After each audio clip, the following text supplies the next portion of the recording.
If everybody would, make your way to your seats. We'll try to get this meeting started on time.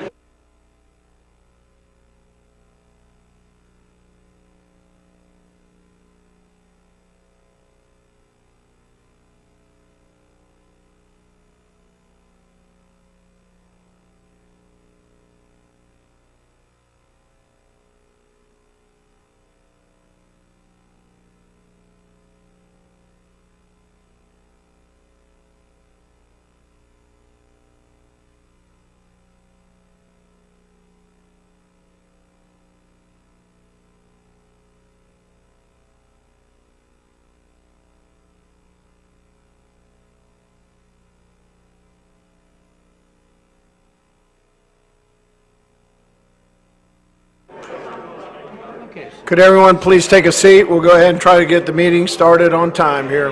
I'm going to go to Laurel Hill for y'all.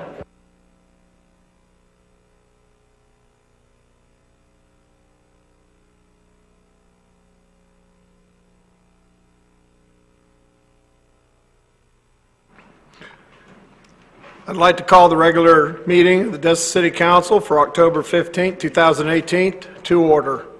We will begin with the invocation by Father Mike Hesse.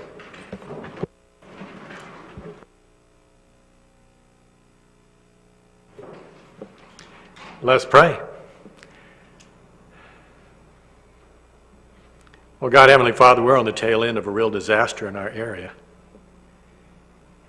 And we lift up those whose lives have been turned upside down by that disaster. We come together tonight, among other things, mindful that we are our brother's keeper. And you've told us to love our neighbors as ourselves. And so we lift them up in our prayers, we lift them up in our thoughts, and we lift them up in our planning, even as we are about the business of managing this community. Be with those members who serve our community on our city council. Be with those who advise them. Let your Holy Spirit move powerfully among us tonight. Make decisions that glorify your name and lift up this community to be everything you designed it to be. We pray this all in the name of our Lord Jesus. Amen. I pledge allegiance to the flag of the United States of America and to the republic for which it stands, one nation, under God, indivisible, with liberty and justice for all.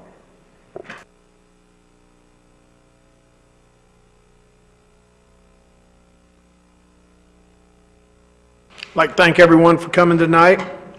If you haven't filled out a blue card or yellow card, please see Ray.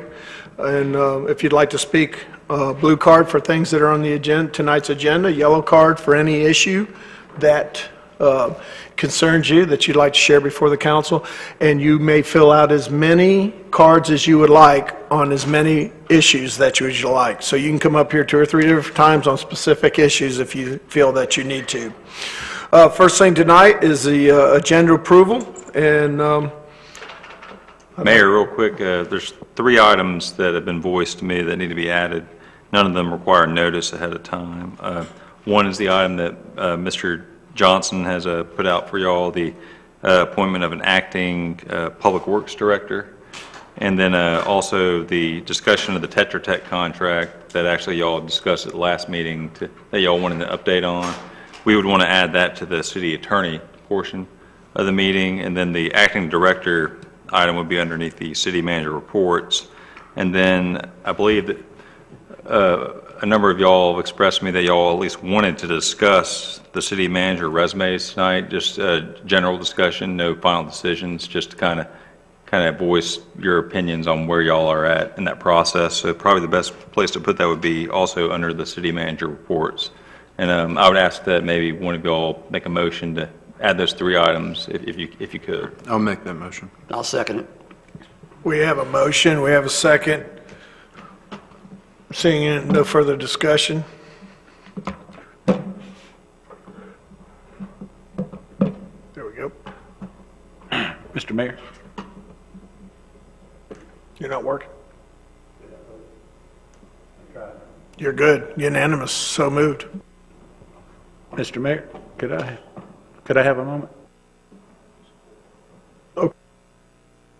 So we have those 3 items added to the agenda. Mr. Dixon. I have not had a chance yet to even really look through these resumes like I need to, and I don't know how deep we're going to get into the discussion tonight of the city manager's position, but I don't feel ready to even pare down that list of the pared down list. So I'd like to maybe delay any discussion about that until the first meeting in November. I too have the same issue. In light of everything that's been going on, that's totally understandable. I know everybody's, in fact, I could just see the weariness on everybody's face just from the anxiety for the last 10 days. So, Jeff, what do you think about that? It's up to y'all. That was actually going to be the agenda item. It seems all of y'all communicated to me something of similar effect, that y'all at most wanted just to kind of figure out where you're at and then table it to the next meeting and just kind of figure out the process that y'all are undergoing, because it seems some of y'all are a little confused exactly as to what's supposed to be done. So that was the only reason I was suggesting add it, but I mean, if you don't want to. That's fine. I think we can do that. And also maybe we can give Karen an opportunity to just share a few things with us without going into depth or without trying to make any legislative decision tonight. We'll make it brief. And with 2 council members out, I believe that we should wait too. Yeah, and we have a few MIAs. I have one to add, Mr. Mayor. If Mr. Doherty is here, I would like to ask have Mr. Doherty under item 2. He just wants to make his presentation. He's scheduled to be on the next agenda, but due to the hurricane and all the stuff, he just wants to make a slight presentation tonight. No decision to be made. It's a reference to some setbacks for rules for swimming pools. One of our ordinances. He's got if he's here, right? Yes, yeah. I thought I saw him earlier. He just wants to bring a few items up and just for us to listen to and ponder for our next meeting. Do I have a motion? I'll make that a motion. Do I have a second? I'll second that, but isn't that similar to just doing a yellow card?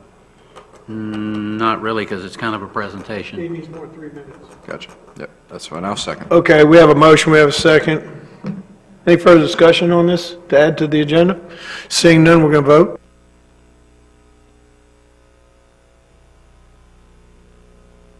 Mayor Lance needs to add one thing too. Ayes have it, so moved. Go ahead, sir. I just had a couple quick announcements under the city manager section that if I can add some announcements and some updates. All right, so we've made a couple changes, so now I would like a motion to approve the agenda. So moved. Second. We have a motion, we have a second. Seeing no further discussion.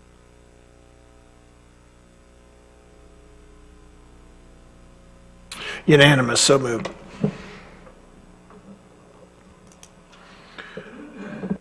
Well, we'll do our new presentation.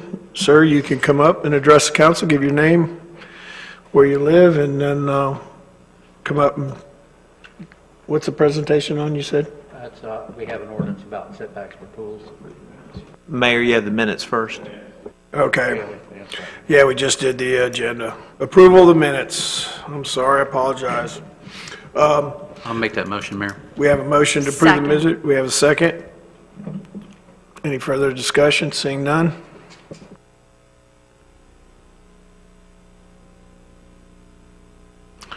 Unanimous, so moved. Now, I'm not getting ahead of myself, sir. Would you like to come up to the podium?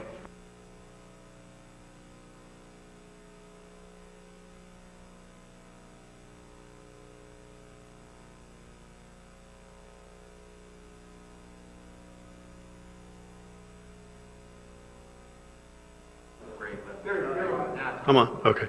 Joe Doherty, Doherty Architecture, 132 Indian Bayou Drive, Destin, Florida. And I want to thank the council for adding me to the agenda this evening. I do have some exhibit handouts. Do you want me to just go down the line and? Yeah, Ray, could you hand those out to Sam? That way you can continue to speak while he's doing that.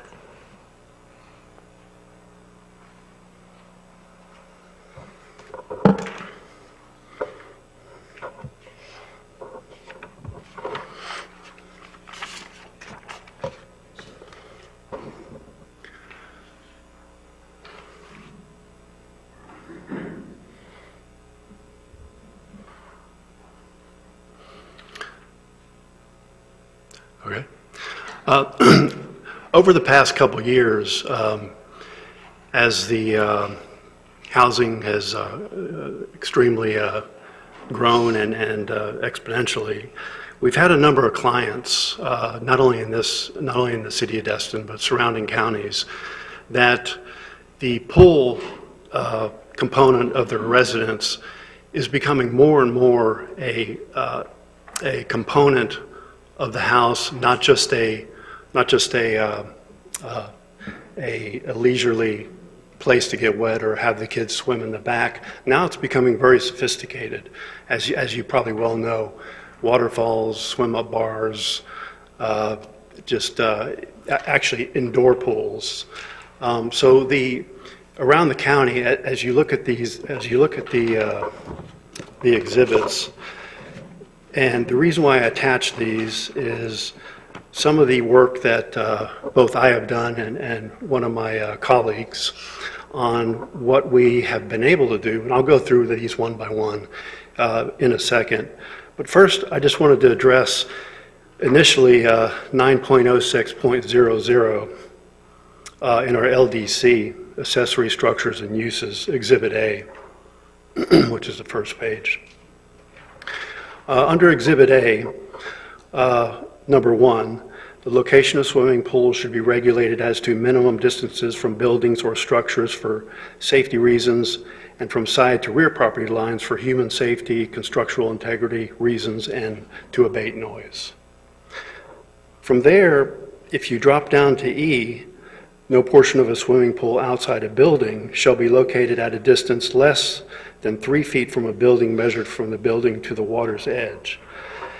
Now, in doing both public and private projects, this kind of set up a little alarm in my head, because we do have a couple clients right now pushing for certain pools that right now would not conform to this LDC requirement. And I met with staff, city manager and staff about 2 weeks ago, and I basically made the proposal, if any of these exhibits right now, if I were to propose to get a permit, would they be acceptable? And the answer was negative, not how the LDC reads right now. So I asked that if there can be further explanation or further explanation of the code, because in my experience, the 3 feet, 3.5 feet, 4 feet, that is actually a direct quote from from commercial buildings, public pools, commercial pools, which then falls into a whole nother category, because now you're talking about public swimming pools and the Department of Health. The Department of Health, it's a 20-page document just for swimming pools, so it's very stringent. So from this, I went to the Florida Building Code, and if you go to private pools, what their biggest issue is the 48-inch protection fence, or in their words, they call it a barrier. And so nothing can come on your property, fall in your pool, etc. And they go on to say that, let me get my pages right here. And this is out of Private Swimming Pools, Chapter 45, Florida Building Code. What they address, they don't address the distance. They address the 48-inch barrier. But if you go on to read, they also say, and then this is kind of interesting, because what they also say is where a wall of a dwelling serves as part of the barrier, being the residence or building itself, one of the following shall apply. The first one is all doors and windows providing direct access from the home to the pool shall be equipped with an alarm complying with UL 2017, minimum sound pressure at a certain distance. So from there, I went to Walton County. Walton County really, again, they address the 48-inch high fence. There's no provision or no requirement as far as distance from the residence et cetera. So basically, we've been able to do pretty much what you see in these exhibits, Okaloosa County, Walton County, City of Destin. And the only hang up right now is, I have a couple clients here in Destin, and of course, these pools are getting so elaborate, they want a little more than what's typical, and we can't give it to them yet. So the reason why I'm here is to ask the council to consider that LDC code as either reinterpreted or addressing commercial and residential as a separate issue. Right now, it could be both. It could be commercial or residential, and that's where the gray area comes in. And typically, and I will say this, and especially Walton County, they rely extensively on the architect and the structural engineer. Regardless of where the pool is, regardless of what structure is coming down into the pool, adjacent to the pool, one of these, I think it's Exhibit 3. I mean, essentially, that pool is part of the house. I mean, it could be an indoor pool for all that matter, but structurally, that house and that pool is one entity structurally, as far as the steel and the footing and the concrete that ties them together. So if the house went, the pool went. The pool went, the house went. So they leave a lot up to us, engineers and architects, to make sure that at least the structurability of the residence is intact and safe. Mr. Marler, stay right there. Ms. Kopp, do you have anything you want to add from the LDC point of view? No, the LDC could be amended. There's some concerns with the building code, but they could be addressed if this is something that the council wants to put into the code. Mr. Doherty, if you'll get with Ms. Kopp, she can probably help you a little bit, and the rest of our staff, if you'll do that. Okay. And I think what would be helpful here is not only for Kim, you to look at from the legal aspect of it, but maybe talk with our city engineer, make sure that there's no issues there, and then you guys come back to us with your findings, so we can make changes legislatively. Part of this request for this presentation, we're not going to take any actions tonight. So, but are y'all okay with that? Just giving our staff a charge of reviewing it, take a good hard look at it, and come back with a recommendation? Well, it's got to go through a committee or two or something before it really gets to us, and that's the reason I voted no against this tonight, was that I know things like this, it's got to go through another committee.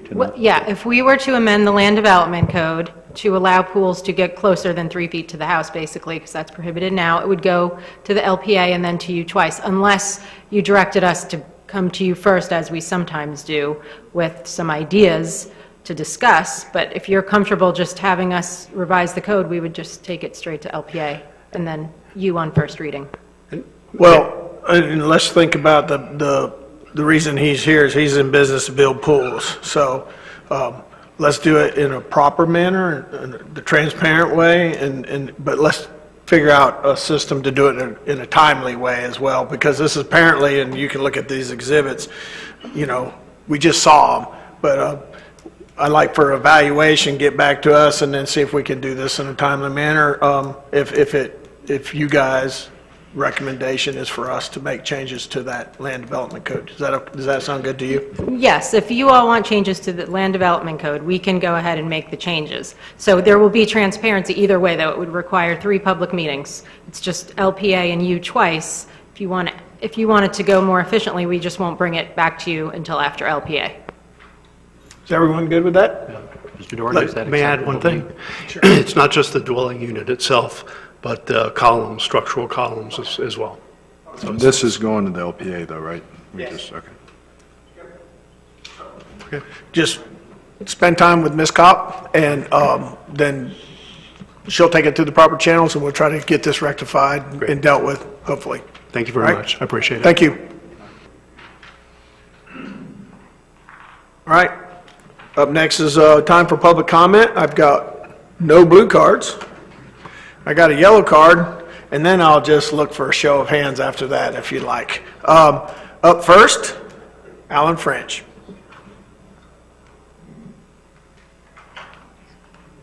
I'm still on? I'm on. All right, Alan French, 50 Lands End Drive, Destin. Tonight I'm representing the nonprofit Trees on the Coast, and I'm here with something positive in this horrible week we've had.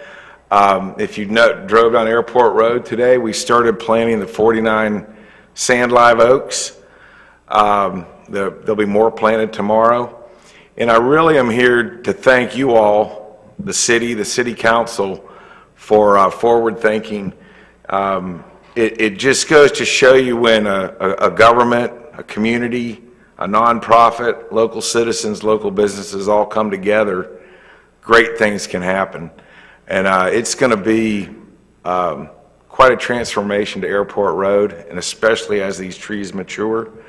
And I also want to thank the city for partnering with us and planting the African irises that are going to go out there. As I told someone, we're not flowers on the coast, we're trees on the coast. So we are so happy and so proud to have this project come to fruition and be able to help the taxpayers. Doesn't cost the city anything as far as the trees go. Beautify the city. And more importantly, we are having an honor Trees for Fallen Heroes honor ceremony this Saturday morning at 10 a.m. at the airport on Airport Road. And we are honoring the 11 servicemen who tragically perished in that Black Hawk helicopter crash 2 years ago. It took us this long to get this project together. That's why we're so delayed. But you'll see 11 ribbons out there on Saturday, and it's for those 11 servicemen. A lot of their family members are coming into town. This is another example of community. Henderson Beach Resort is putting them up at no charge. They're one of our partners.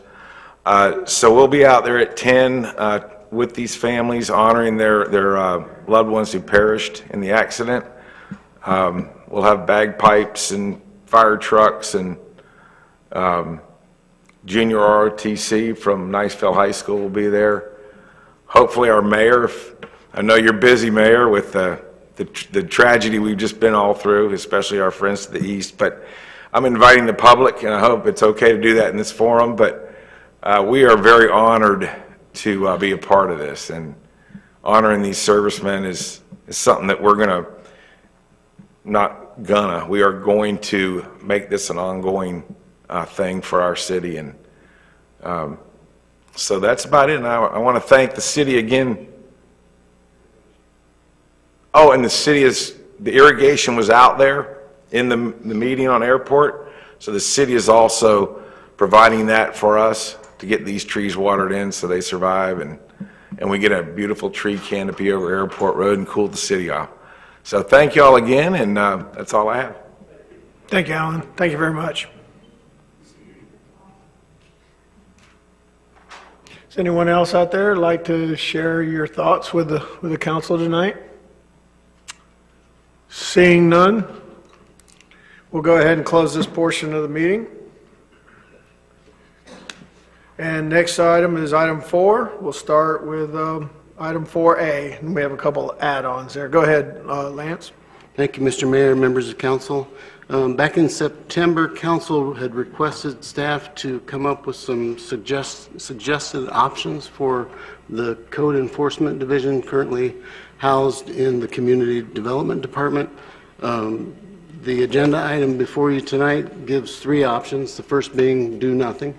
The second being we could pull that division out, make it its own department, and not use any other personnel, not any additional personnel, but have the code enforcement manager report directly to the city manager. The third option would be to pull that division out, make it its own department, and also look for and hire an administrator to oversee that department. Those 3 options seem to be the best. The problem with the last option, of course, is that we did not budget any money for that, and you're probably looking 70-ish, 70 to 90,000 if you put a package together for somebody like that, once the benefits are all involved. So the second option may be a much better one at this time, where you have the manager report directly to the city manager until such a time where we could afford to put in a director. The timing is probably very good for this, since we are only a couple weeks away from replacing the vacancy for the community development director. Taking a little bit of the responsibility off of the community development director would be a good thing, because they have plenty to do without the addition of trying to manage the day-to-day operations of code enforcement. So that's the recommendations that we came up with. So I'd be happy to hear your thoughts on it. Thank you, Lance. We'll take this one at a time. Mr. Morgan. I move that the City Council accept the City Manager's recommendation to separate the existing Code Enforcement Division from the Community Development Department and create a new Code Compliance Department. Second. I'll second. And I make that motion. We can revisit your third option if the City Manager, if it's you or someone else at the time, is having a difficult time managing it. But I think this is a good start, and we can always revisit an administrator. Okay, so I got a motion. I got a couple seconds. We'll just count one of them. So time for some discussion here. Ms. Ramswell. I was going to make the motion, but I think it's a really good idea. It'll ease the burden on community development, and I think it's better suited as sort of a standalone committee that can really function and tend to their business without falling into another area that's divided. Their attention is divided. So I like the idea very much. Mr. Marler. Thank you, Mayor. I'll try to shorten this up a little bit. I had written some stuff. I agree with the city manager on separating the code enforcement from the community development and the name change. I am deeply saddened, though, that Mr. Malone has tendered his resignation as head of the code enforcement. One of the things that has disturbed me about this whole thing is, again, in my opinion, council is violating our city charter by interfering in the administrative duties of the city manager's duties.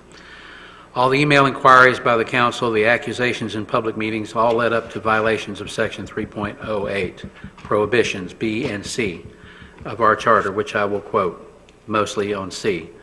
Interference with administration except for the purpose of inquiries and investigations, the mayor or council member shall deal directly with the city manager. Now, what that means to me is that instead of the public comments made about the code enforcement that I think did not help the morale, private meetings should have been held with individual council members with the city manager if they so desired, or in a public meeting the council member should have simply said to the city manager to please look into this, please look into the matter and report back to the council your findings. And then based on that findings, we, the council, can change the policies if needed under our legislative duties, and because that we can do in the charter, and or help the city manager find other options. In my personal opinion, it was basically a witch hunt.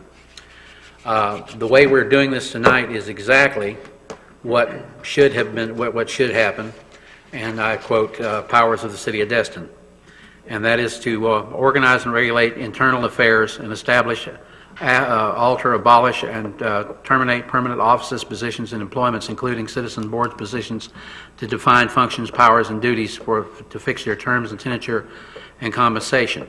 The basic thing is it does not say the city council, it says the city as a whole. That means both the legislative and the administrative branch have to work together. What I feel, in my personal opinion, is that, and I will get into that later on in another comment later on, is that we're overstepping our bounds in some ways that I think we should sit back and look at our charter a little bit closer.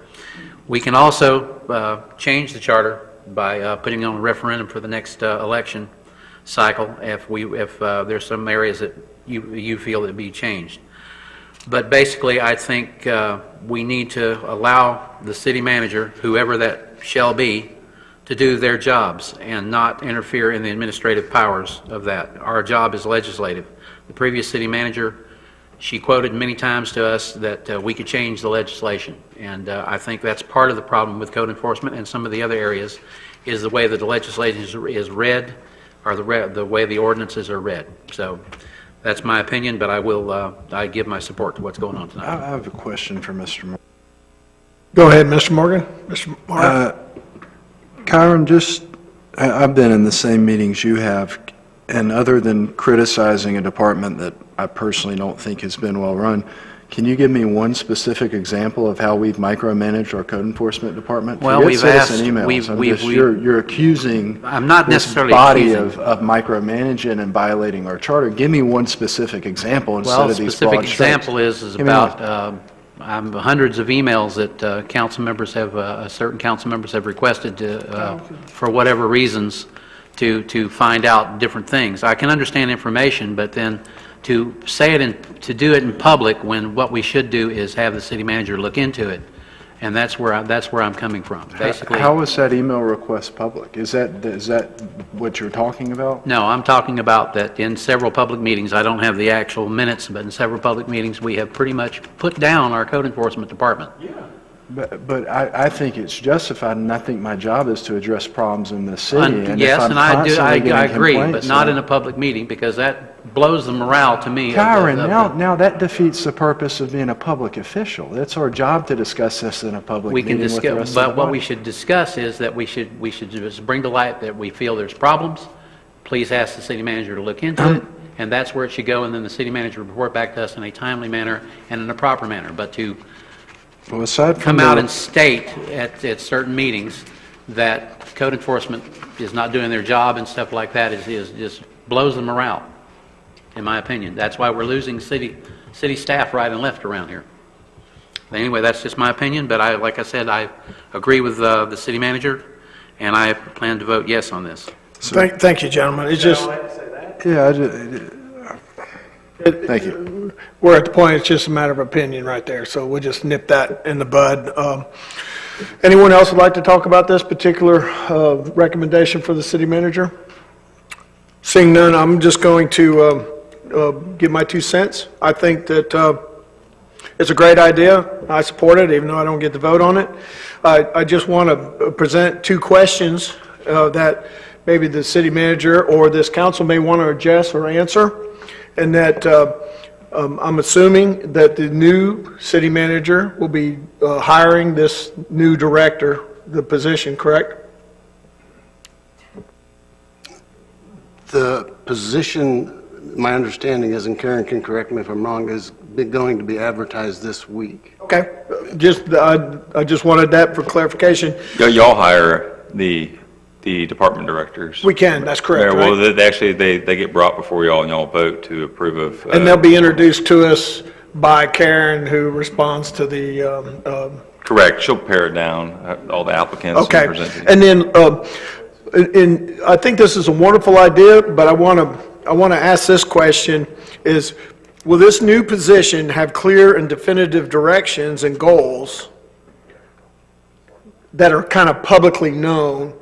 And then I'm assuming the city manager would evaluate them as time goes by if those goals are being met, correct? Yeah, absolutely. Since we now have the affirmative from the council, and we'll tweak the existing code enforcement manager's job description to read the way we want it to read. Yeah.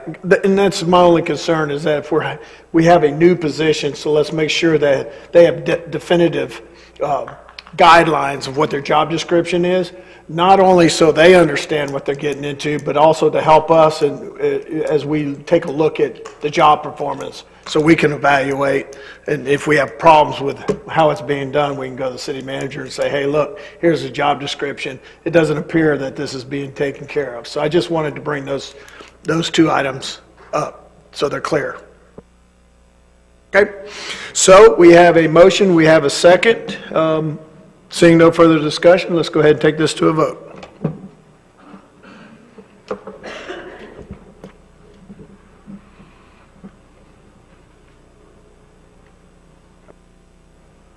Mr. Marlin? The vote is unanimous, so moved.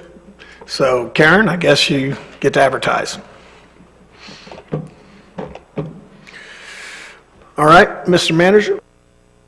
Thank you. Item 4B is the item I walked on earlier this evening. It is regarding the acting public services director.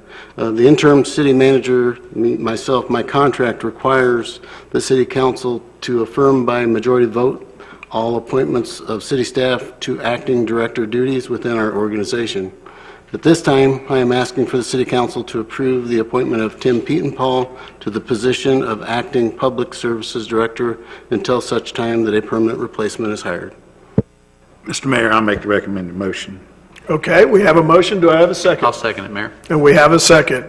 Is there any discussion? I didn't say it. Should I read it? Read it all the way. Okay, I'm sorry, I cut you off. No problem, no problem. I move to approve Mr. Tim Pietenpaul as Acting Public Services Director. Okay, and we have a complete motion, and the second approves that complete motion. Is there any discussion? Seeing none, let's go ahead and take it to a vote.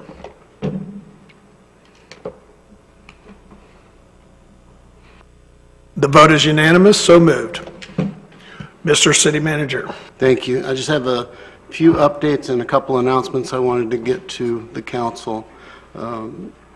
With regards to the storm, and we were extremely fortunate. First off, I want to thank the city staff for the work they did before the storm and the work they did immediately after.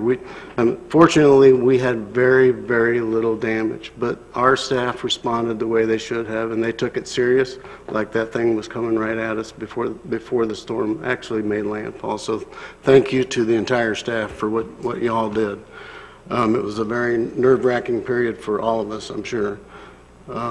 Next on that, related to the storms, some questions have been coming into City Hall regarding storm debris pickup. And we've communicated with Waste Management as far as storm debris that is considered to be yard waste, yard debris. Our residents can use their normal day, which is in most of the city, I believe the pickup day is Friday for yard debris, as long as the debris that they're putting out meets the normal requirements for waste management. Go ahead, Mr. Dixon. I'm sorry to interrupt you, but while we're on the subject, I wanted to ask the question. Have we done an inventory of all our docks and seawalls and everything? Do we have enough of damage? I know that FEMA used to require that you had X amount of damage before they would come in and work with you. Do we have enough damage to where we're going to have FEMA come in and to take a look at the stuff we got and see about the possibility of helping us fix some of it? We are tracking both all the time and materials that we used leading up to the storm and after the storm, and our inspections and our calculations for how much the repairs are going to cost. We are definitely tracking all that. There's been no declaration of a disaster area for our county yet, so until that happens, waiting to see the other options that we have to pursue reimbursement through FEMA. Okay, so we do not have that declaration at all yet. Okay, and don't know if we'll get it, but just want to make sure that we are keeping up with everything. And there is, once the time is declared, you have X amount of days to actually file something. So just please stay on top of that if you would. Just want to make sure that if we can have some assistance in building this stuff back, we do. Absolutely. With the other storm-related debris, we did have some damage in Destin, and the residents along the water especially had boards and whatnot, generally from docks that were destroyed by the wave action coming up in their yard. That type of debris would require a special pickup. The cost to do that citywide would be a very, very large amount of money, but we don't need it citywide. Our public services staff surveyed the city and have determined the two locations is along Indian Trail and along Calhoun Avenue, and a small section of beach down by our Mattie Kelly fishing pier, where they are seeing the majority of this type of debris. We've worked with Waste Management, and it's not a hard number, but we're estimating between $2,500 and $5,000 to make that run. It would require council's approval because it's not an approved item. To me, I I think it would be worthwhile. We don't want that stuff hanging around. If we could give the residents, though, another week, really 2 weeks probably, to give them time to get that debris up into the right-of-way area where it can be picked up by the claw, then, and if council will approve that expenditure, then I think my recommendation would be to move forward with that type of a pickup. You want a motion right now? Can we go ahead and give the city manager the latitude if it's something like that to do this? Yeah, we can do it. We can do it through a I motion. mean, I think he has the latitude under his, to do this if it's less than 15,000, I think it is. So, I mean, I think it's something that what I don't want is to get up back in the waterway. And then we have boats hitting it and pilings and stuff like that. Let's just make it clear. Let's just do it through a motion. I'll move to approve Lance to execute a contract with Waste Management to pick up debris from the storm on Beach, Calhoun, and Indian Trail. Second. And actually, you first need to move to set aside the order of the day and make that motion first. I move to set aside the order of the day. I have a motion. I have a second. Vote on that issue.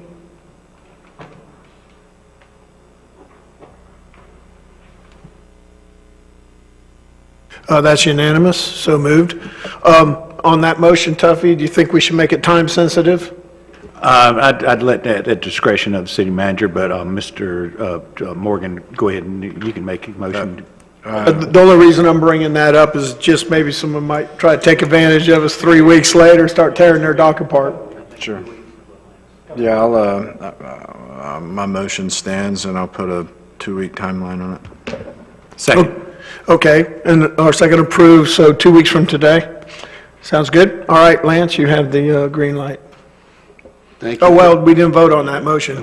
I'm sorry, I apologize. So, any further discussion on the motion in the second? Seeing none.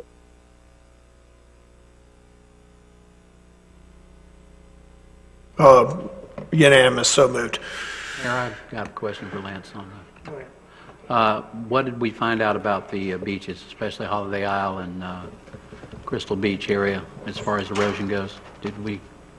What did we find out about that? How much erosion? Did we lose a lot of area or not?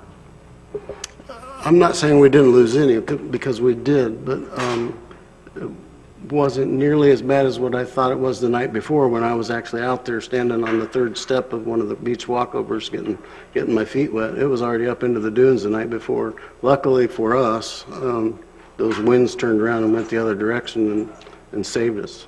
So we had some damage, but nowhere near what I thought it was going to be. All right, thank you. Is that the end? You got one more item? Yep, just a couple of quick announcements. On Monday, October the 22nd, we are currently scheduled to have our workshop on the Crosstown Connector / parking, and that will be here. On Thursday, October the 25th, our city open house will be held at the community center. Doug, what's the time on that? 11:30 to 1. Thank you, 11:30 to 1 at the community center. What day was that? Thursday, October the 25th. And then also on Thursday, October the 25th, that evening at 5:30 p.m., we have a workshop for short-term rentals scheduled in this building. On Monday, October 29th, from 5 to 8 p.m., we have the 18th annual Fall Fest at the Destin Community Center. On Thursday, November 1st, please mark this one down if you can, not that the others aren't important, but on Thursday, November 1st, we are holding a meet and greet from 5 to 6 p.m. It will have the 4 finalists for our community development director, so that y'all will have the chance to talk with them and get a feel for their knowledge. On Saturday, November the 3rd, from 8:30 to 10 a.m., we have our annual Pinfish Classic at the docks behind AJ's, and if you want to come down and have some fun, or if you have children or grandchildren, please bring them down there. Kids under 14 can all participate, and it's a great event. Lastly, tomorrow afternoon at 1 o'clock is visitation for Andy Fetty, who was our park supervisor, who passed away suddenly Friday. The services will follow that at 2 o'clock in Miramar Beach at the Catholic Church. So if any of y'all can attend, he was a great man, an asset to our community. I will greatly miss him myself. I hired him, I brought him on board, so it stings me a little bit, seems a lot. He cared a great deal. Anyone in the staff that you ask will tell you the same thing. He was a go-getter, and I never had to get him started. I was trying to keep up with him. The day before this happened, I was out with him on Matty Kelly Pier blocking the thing off so little kids didn't get hurt, and he was doing just fine that day. So if y'all are able to attend, that would be great. And that's all I have tonight. Thank you. Thank you so much, Lance. My condolences, my friend. Mayor, real quick, there was one item that was added under city manager reports for y'all just to discuss kind of the direction or the process for vetting the resumes for the city manager. And I know we talked, y'all had added that on there, and y'all aren't going to make any formal decision tonight, but that was added under city manager report. So if y'all want to do that now, y'all can. If I can sneak one more thing in, Brad just reminded me that on November the 5th, the CRA boards will meet to approve the board budgets for the year. Ms. Ramswell, I guess you can take the lead on this discussion. Go ahead. Okay, so I'm a little confused about where we stand and what was supposed to be done tonight. My understanding was that we were, after the last meeting, to send in our top 10 or so folks to Karen and Mr. Buzz, and then he was going to sort of do a vote and make a tally of how many people received how many of the top 10. And then that was going to be whittled down to whoever the top 10 out of that was and presented to us this evening. And then we were going to discuss those 10 or so to be whittled down for interviews. But none of that was in the packet, and it sounds like there hadn't been any sort of that process. So where are we now, and where are we to be going forward? At this point, I only have 2 lists, so I was waiting for the rest of those lists to come in. I've gotten a couple of feedback with everything going on. I don't know if all of the elected officials had the appropriate dedicated time to be able to do that. But I would love to be able to assist with this process and move it along if we can. Mr. Eddy is available tomorrow if him and I can sit down and look at those lists and narrow it down based on consistencies that are across the board that you guys, that council provides those lists. So I'd be happy to assist with that if I get the list turned in. Thank you. Not to make excuses, but I think 4 days after we had our city council meeting, we all started watching the Weather Channel and see where Jim Cantori was going to show up. And the rest is history now. And I know quite a few people in this room are still working on relief efforts. I'll be in Panama City again tomorrow. So do we want to hold ourselves to a date certain to where we get a list to Karen? So maybe this is something that we can be prepared for. I would encourage, maybe the best way to do it is we have personal conversations with Karen and Mr. Edie prior to the next council meeting, to where we can have it pared down to where we can make them legislate who we want to bring in for the first set of interviews. Is everybody okay with that? I think your idea is good, Mayor. You also set a deadline, maybe like the next meeting, just to turn your names in by then, and maybe a motion. I don't know if that's required or not. Y'all can't really make yourselves obey a motion. I can have a pared down list from the pared down list by the next meeting. Mr. Overdeer?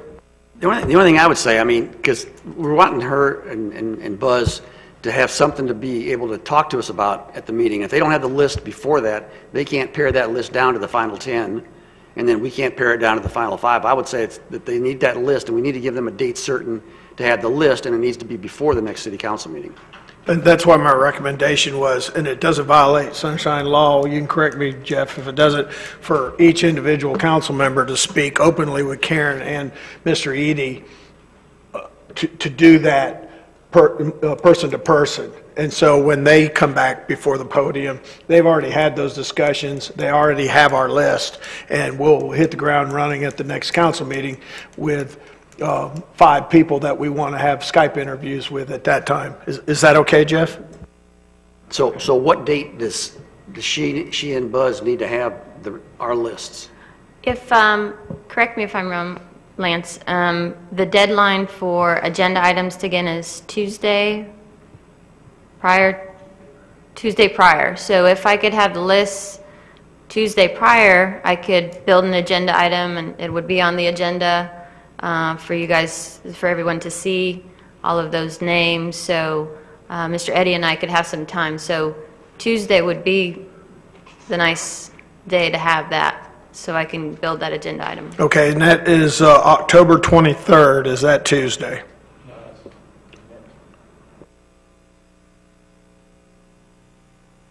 The next city council, you're right. If you went don't we have an extra week?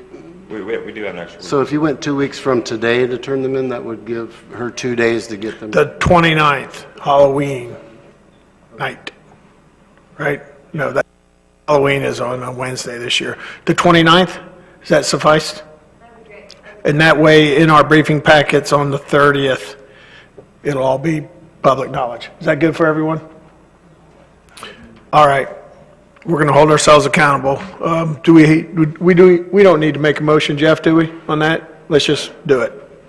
I have a question. So at that time, I mean, if we all had different names, it could be all 51 or 53, whatever we're down to again. Do you plan on whittling that down in some fashion and assigning points based on whether people got multiple votes?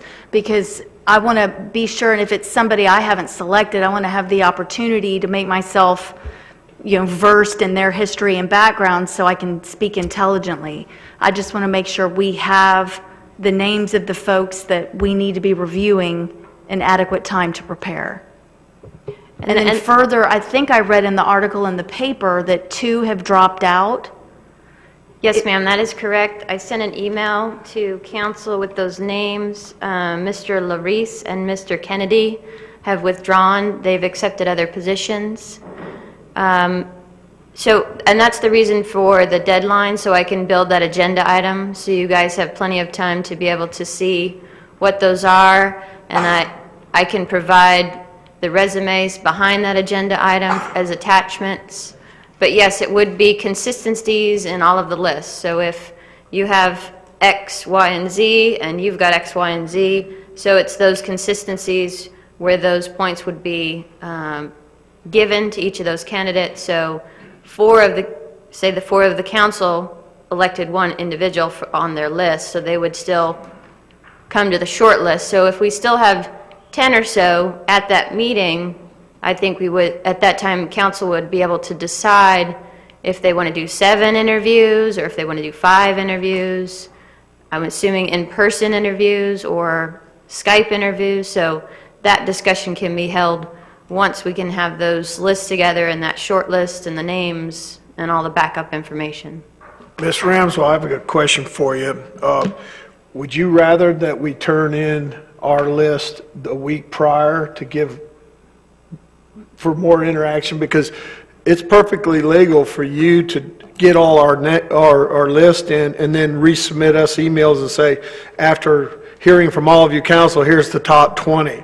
Would you guys get back to me the following Tuesday with, out of those 20, could you pare it down to 10? Do it via email, so when they come here, when we come here to the meeting, can you do that? Is that legal? That could be sunshine. No, you can't do that, Mayor. Yeah.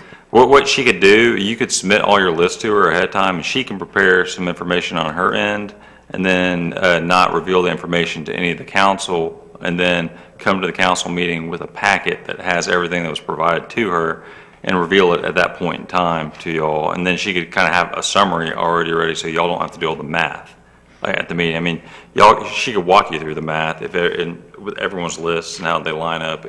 And she's probably glad to do that, but she could also be prepared ahead of time, so she's not doing the work at the meeting. So. Well, I'm just trying to address Ms. Ramswell's concern because they're legitimate.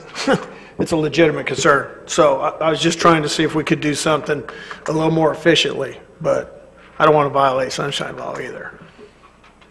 Sunshine law is not supposed to be efficient, unfortunately. So. Oh, it's absolutely not, that's for sure. Mr. Dixon? Have any of the city council members read through these applications and resumes yet? I mean, read Yeah. through them? I have.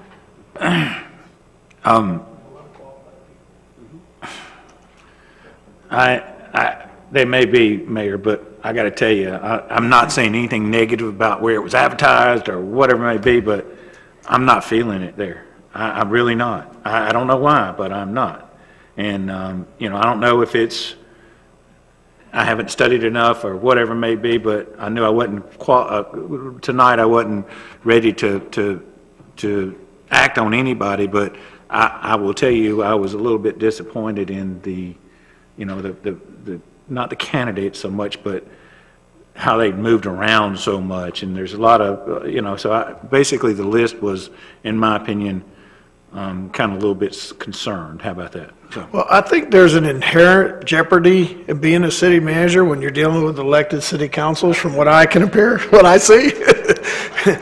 Job security is probably not one of the high on your list. There's no shame in the city manager being terminated, you know, for they did not quit getting along with new city council members or whatever it may be, but as long as it wasn't something nefarious or something like that. But I was a little bit concerned whenever I started looking through all the resumes or actually the 10 that were pared down. But you know, I'm not saying we can't find somebody good out there, but I am a little bit concerned about it. So. Okay, appreciate it. So.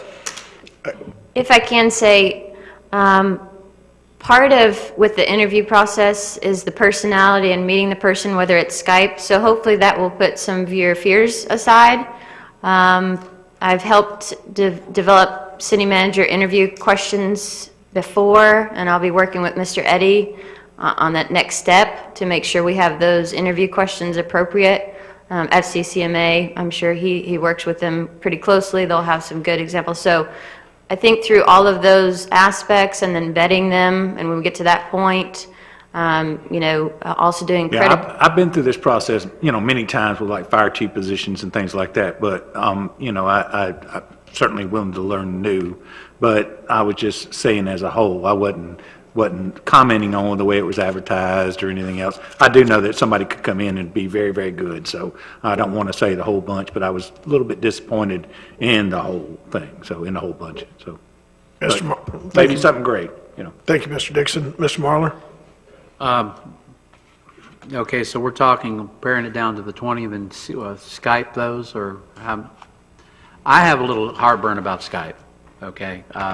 From previous times, not the previous city manager, but from previous times, one-on-ones, you get more body language and you get a little bit more feel for the person one-on-one versus sitting on Skype watching through a TV monitor. So I was just wondering if there's a way when we get down to a certain number, if the council agrees that we should do one-on-ones and not Skype. I would definitely suggest that, for sure, and we've done that before, where we actually bring people in, just similar we're doing with the community development director candidates. We've got 4, so you have to think about costs and budget for travel and all of that, but I would definitely suggest bring them in, yes. All right. Do your job. And I promise, Karen, I'm going to put it on public record that I'll have my list done by Wednesday, because tomorrow I'm going to Panama City, okay? All right. So that ends our city manager report section. We're going to enter into the public hearings, and the first public hearing will be, go ahead, Jeff. I'll let you read it. Or no, Kyle now. Sorry, I didn't see him. Yeah, that's okay. Snuck in on you. We've got ordinance number 18-22-CC. An ordinance of the City of Destin, Florida, amending Chapter 13 of the City Code of Ordinances, creating Article 9 of the City Code of Ordinances for the purpose of establishing requirements for wireless facilities in the city rights-of-way, creating Section 13-175 title, creating Section 13-176 findings, intent and purpose, creating Section 13-177 definitions, creating Section 13-178, registration, creating Section 13-179, notice of transfer, sale, or assignment of assets in public rights-of-way, creating Section 13-180, permit requirements and conditions, creating Section 13-181, standards for compatibility with surrounding neighborhood, creating Section 13-182, enforcement of permit obligations, suspension and revocation of permits, creating Section 13-183, appeals, creating Section 13-184, insurance, providing for severability, providing for an effective date, and this is a public hearing. No wonder you went in the back, Jeff. All right, we have the first reading of ordinance. Can I entertain a motion, please? I'll make that motion. Okay. I move to approve ordinance 18-22-2018 on first reading. And it does need a public hearing. I know. We have a motion. Do I have a second? I have a second. At this point, we will open it up for public comment. Everybody wants 5G, right? All right. We have a motion. We have a second. Seeing any further discussion, let's take this to a vote.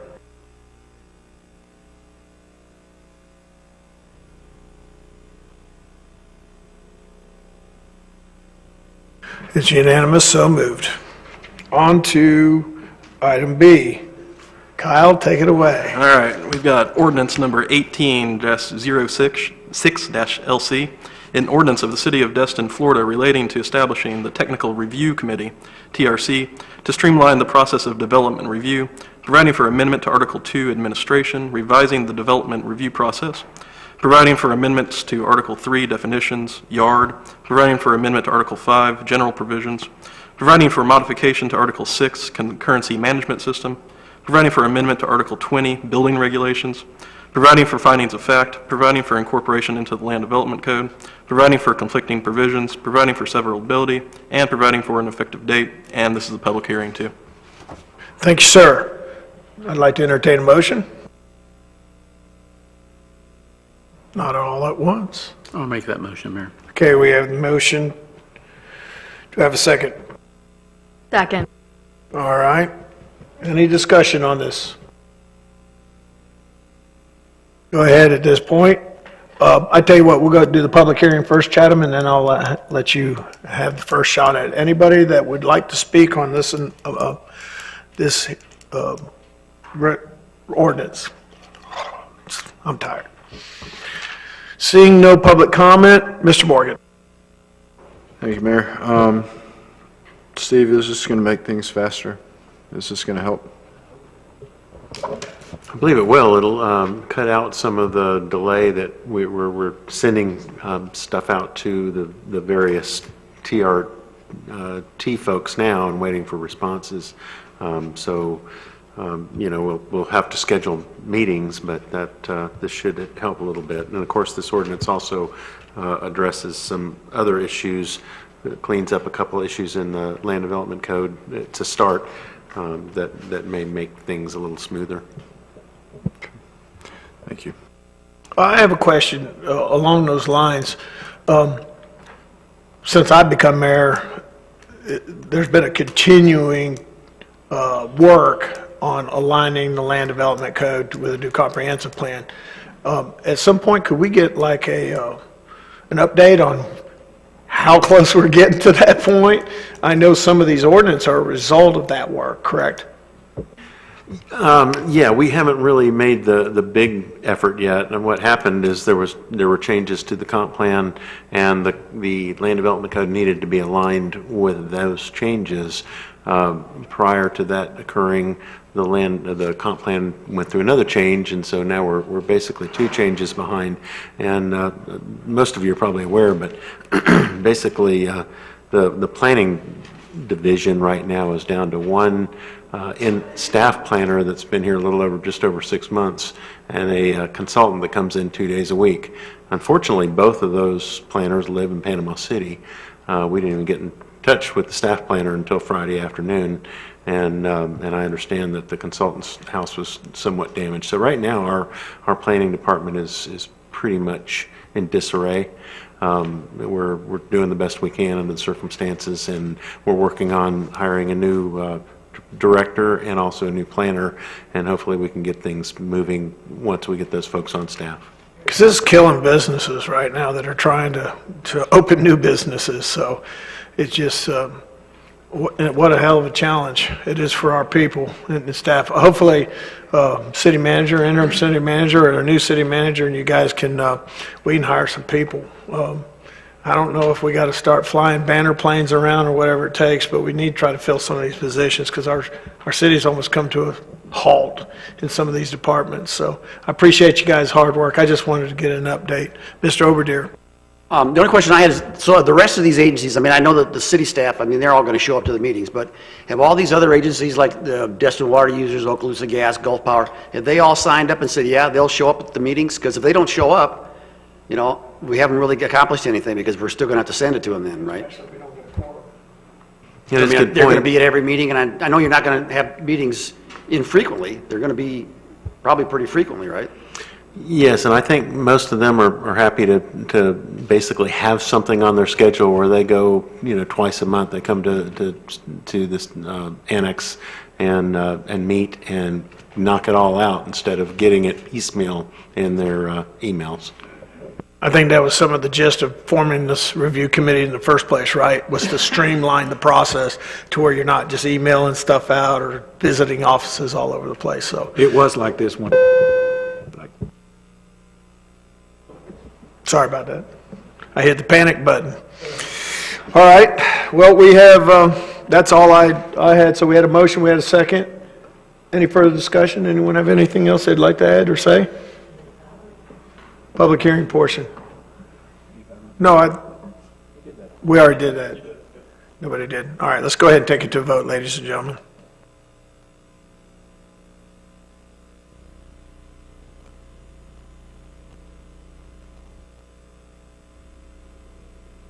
The vote is unanimous, so moved. Thank you, everyone. All right, Kyle, take it away. All right.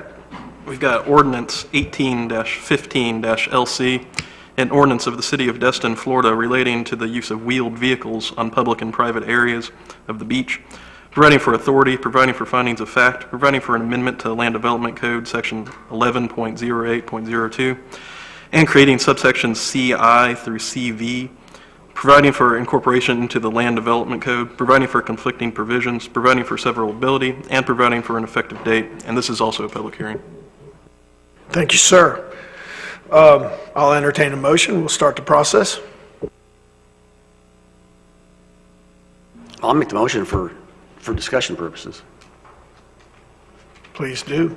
I move the City Council approve ordinance 18-15-LC on first reading and direct staff to schedule a second reading for final adoption. Okay, I have a motion. Can I have a second, please? Second. Thank you.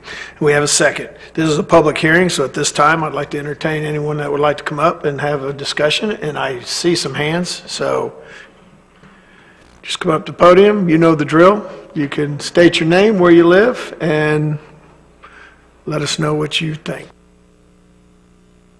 Marcy Bell, Holiday Isle.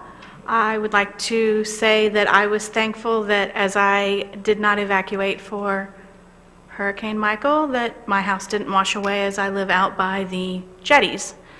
On that note, I was out there in the morning, in the afternoon, and the evenings checking to see how it was holding up, all the dune systems, and they were holding up quite well. That was probably because there was no driving on that private property. So I wanted to just bring that to your attention. I spoke about it before. I just want to report that after that hurricane, now I can't tell you what would happen if that hurricane had come here, but with that being said, the only real breach out there that I did recognize on that public and private beach, by the Osteen Beach access, there was a wash through the dunes there that came around the first dune, and then of course out at the jetties there was a lot of wash through. In fact, somebody may want to contact the Corps of Engineers about sand washout at that jetty. I don't know who that would be. But anyway, so driving on the beach, I'm glad there wasn't any driving that broke down the dune system that did protect my home. Thank you. Thank you so much, Marcy. And the turtles. Come on up, sir.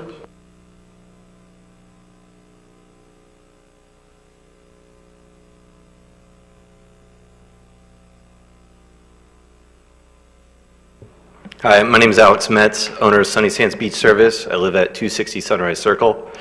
The ordinance, last meeting that was brought up, we asked to make amendments for beach vendors. After reading the ordinance, there has been made amendments for permits, and it seems as everybody's been listed except beach vendors. We had forwarded recommendations to the council, to the city manager's office, and Councilmember Destin was copied on that, and none of those have been added. And without specific language for beach vendors being allowed to access their properties and their businesses, I am strongly, strongly against this ordinance as written, because it affects our livelihood on a daily basis. Would you like to share with the council what your recommendations, what you'd like to see?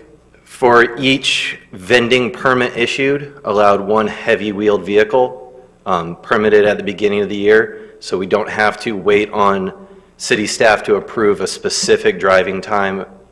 So we permitted times before 9 a.m. or after 5 p.m., obviously after sunrise, before sunset, and allowed one light-wheeled vehicle, aka a ATV or a gator, per vending permit, again registered at the beginning of the year, and those are not allowed to leave the vending property unless it's during heavy-wheeled vehicle times.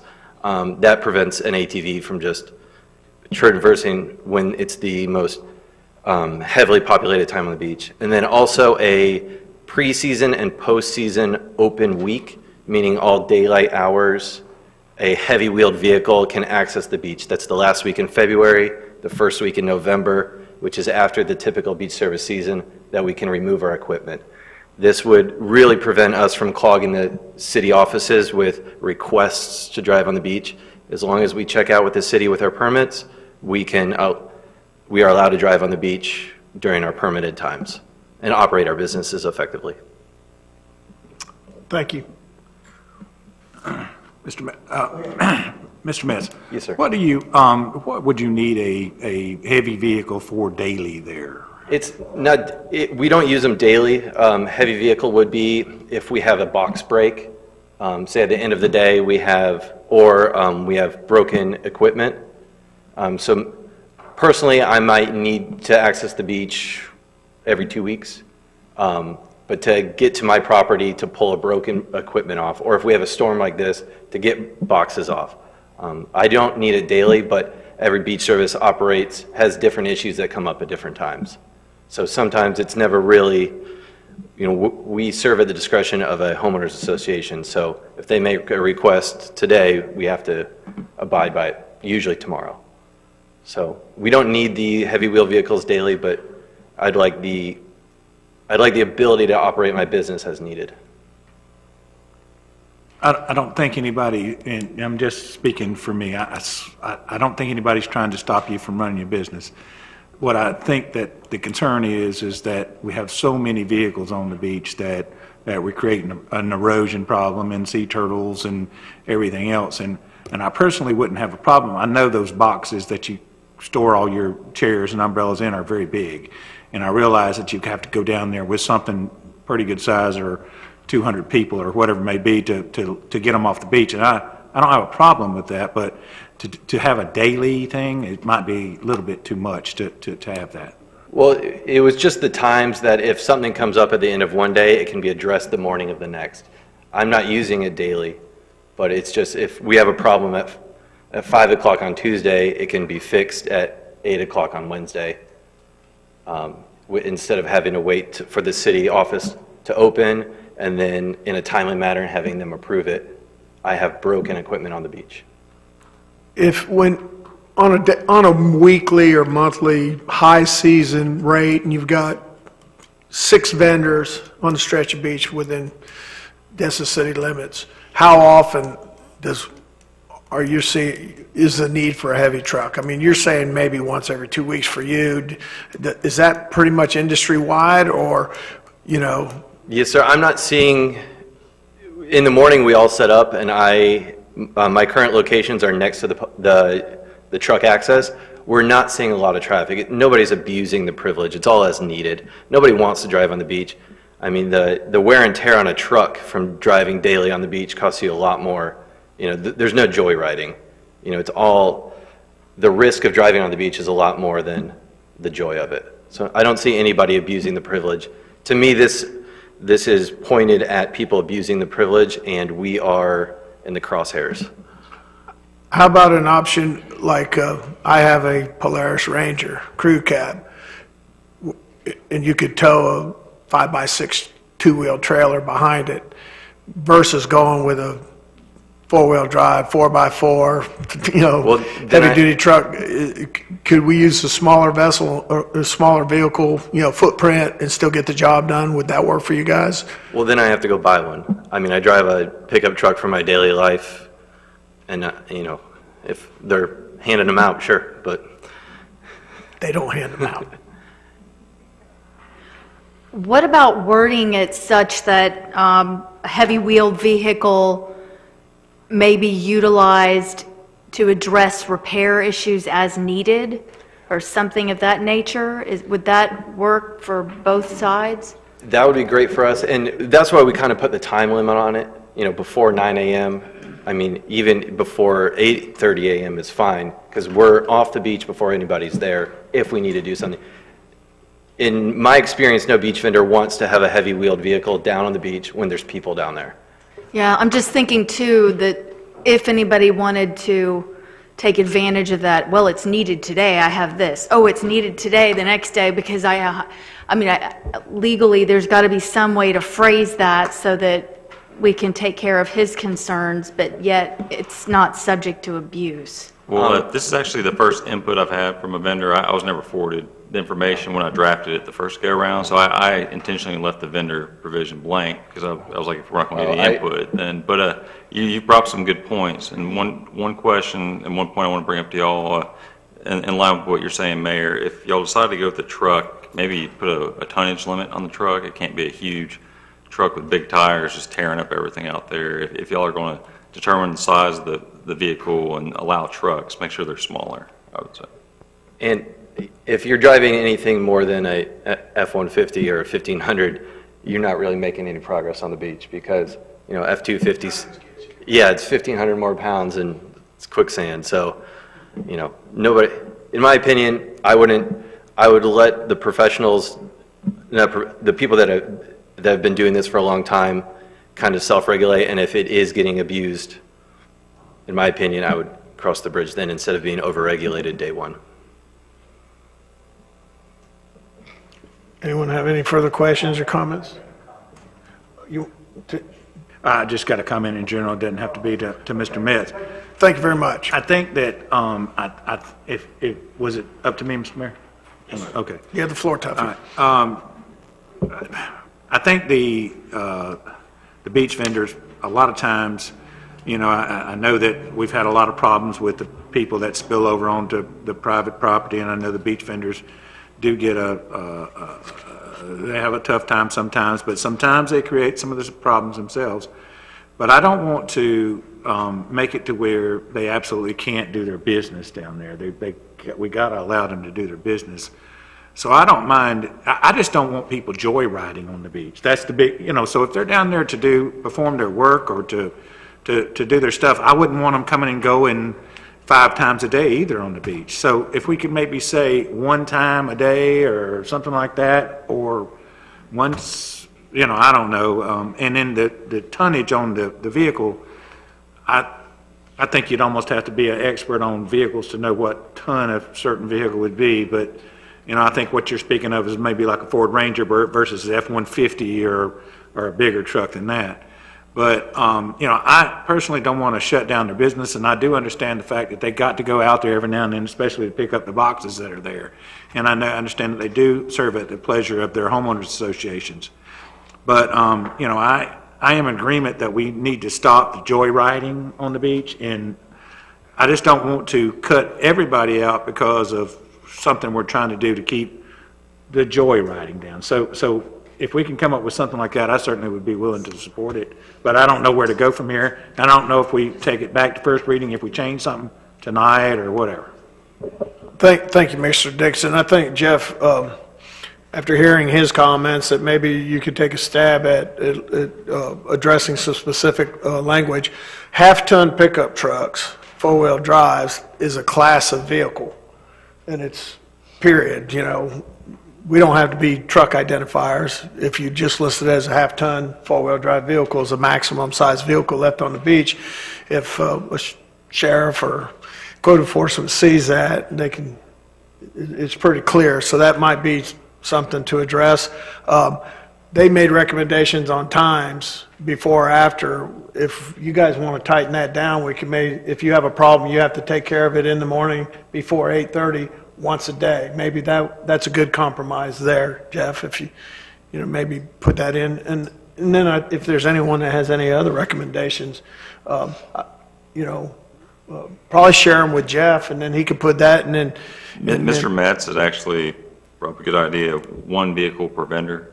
Right. Okay, that is a good idea. We have a little bit more public comment, so let's go ahead and address that before we go any further with our vote. Mr. Burns, might I suggest, Mr. Metz, that you actually send Mr. Burns the emails that you had done originally so he can see them and incorporate that information? And I like your idea of maybe an hour in the morning or an hour in the evening to take care of any, issues that might arise. And that way you're avoiding the main thrust of the crowd coming in. But it's one vehicle per vending permit, so if you have 10 beaches, you have to serve one truck. Did y'all get that right? Did you get that? Okay, thanks. Next. Stephen Tatum, Matthews and Jones. First of all, kudos on the definition of wheeled vehicles. Whoever wrote that, jam up. I'm glad we can't use coal or camels. I would have never thought of that. I agree totally, vendors. I actually wouldn't have thought of camels, maybe donkeys, mules, but not camels. Although sand, it does make sense for that a camel. Couple of things I do totally agree, vendors need something. Hey, I think he covered that really well and had some great ideas. Other is, you might want to look at the definition of beach, since you're going to rewrite this.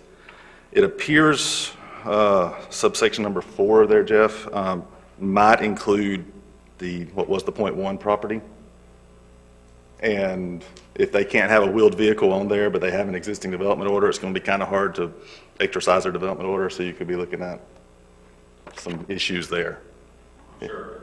Exception will be made once the development goes vertical. Yeah, but do you really need it to be 1,000 feet in order to make that work? I mean, you just measure it out. And anyway, it's just a suggestion, but it's up to the policymakers. Nice handoff, Jeff. Thank you, sir, for your comments. Anyone else would like to weigh in on this discussion before we move further?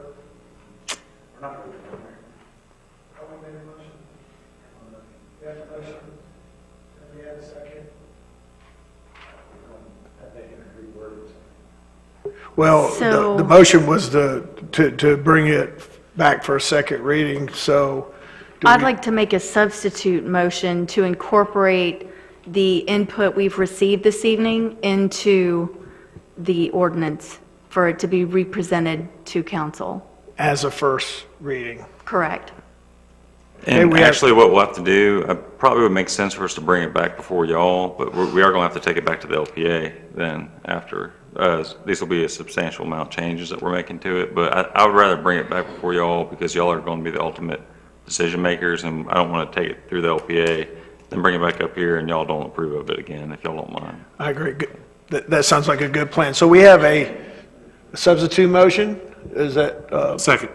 Okay, we have a second. I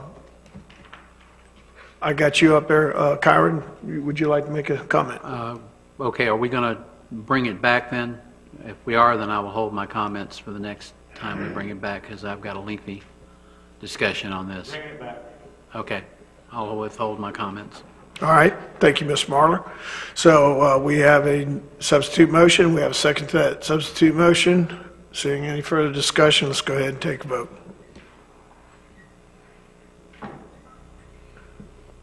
Vote is unanimous, so moved. All right, that brings us to the, consent agenda, 6A. So moved. Second. Okay.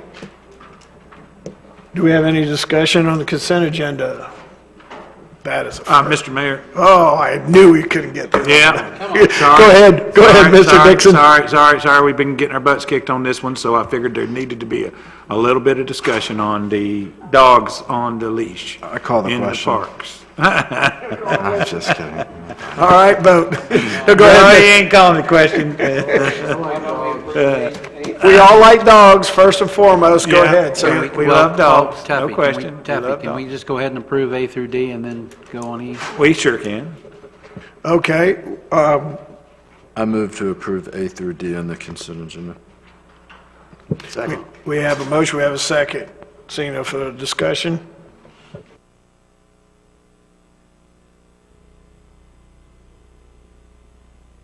Unanimous, so moved. Mr. Dixon. Yeah, from like the online comments, I think that everybody thinks that we basically hate dogs up here, even though we've spent a lot of money for the pooches in our city. I'd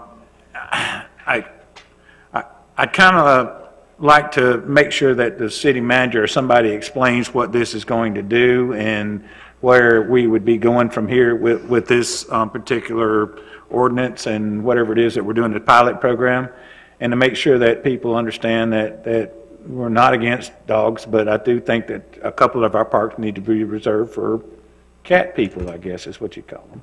But anyway, people that don't like dogs for some reason. But anyway, we all our parks, I don't feel like need to be dog parks and open to the dogs or whatever it may be. But I do feel like we can be a little bit looser with it. And so hopefully with this trial that's the way it'll be. And I just wanted to touch on that because I know we've been getting slammed. And I think the fact is that from when I checked on it, there was always been signs at these parks that animals are not allowed, but we put the signs, our signs got tore down, we put the signs back, and a lot of people got in an uproar about it. But, I just want the citizens to know that we are pet friendly and that we're not trying but there is some areas that we do need to make sure that stays, where people can go and have their fun without animals being involved. So, I just wanted to bring that out and say that I think we got labeled as dog haters here a little bit back. So just so you know, we're not. So. Well, seeing how we pulled that out of the consent agenda, I still would like to entertain a motion, and then once we get that second, then we can have further discussion on it. But I appreciate your comments because I assure you, I have a Rottweiler and I love my dog. I love mine too. Okay, can I get a motion? I'll make a motion to approve. Okay, we got a motion, we have a second. Second. We got a second. Any further comment about that? I think the city manager did a really good job explaining what happened, because I was getting the same calls. In fact, when I drove by the Main Street Park on my bike, I was like, man, when did they start not allowing dogs? Well, they never allowed dogs there. You don't pay attention to those kind of things. And so I think the city manager's suggestion that we have a trial leash area is exceptional, and I think it's a good idea, and we'll see how that works. Skip, do you have anything? Yeah, a couple of points that I wanted to bring out is that this is just a test, and it's going to last for 6 months. And obviously, it's for the dog owners, it's their responsibility to make sure that they comply with everything else. I've got a dog, and I go around behind my little dog with my little green bag, and I pick up the little deposits that my dog makes. And that's going to be a responsibility for everybody to take on, because that's not the city staff's responsibility to clean up after your animals. And the other thing is that the city staff is also not responsible for if you're out there and you get in some kind of an altercation with another dog owner, or your dog gets in an altercation with another dog. That's not city staff responsibility. It's a civil responsibility, and you all need to take care of that. Okay. Thank you, sir. When you have a Rottweiler, you can't use little green bags, by the way. You have to have a bigger bag and a bigger shovel. Mr. Morgan, would you like to weigh in? Yeah, I would like to see Main Street Park added to the Unleash. It makes sense. There's no playground equipment. There's no kids really in that park. But we can revisit that after 6 months. Are we going to revisit this in 6 months? Yes, April should be the end of the pilot program. We will decide to either continue this or do away with it. Sounds good.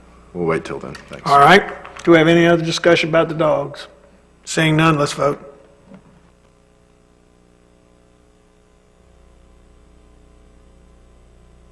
Unanimous, so moved. Thank you.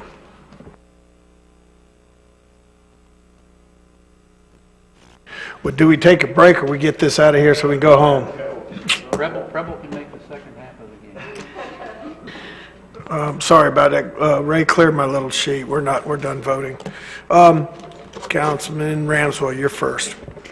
So one thing I wanted to bring up tonight is that there have been 2 really bad traffic accidents right outside Destin Middle School there on Mid-Bay Bridge Road, 280, my brain's not working, 293, yeah.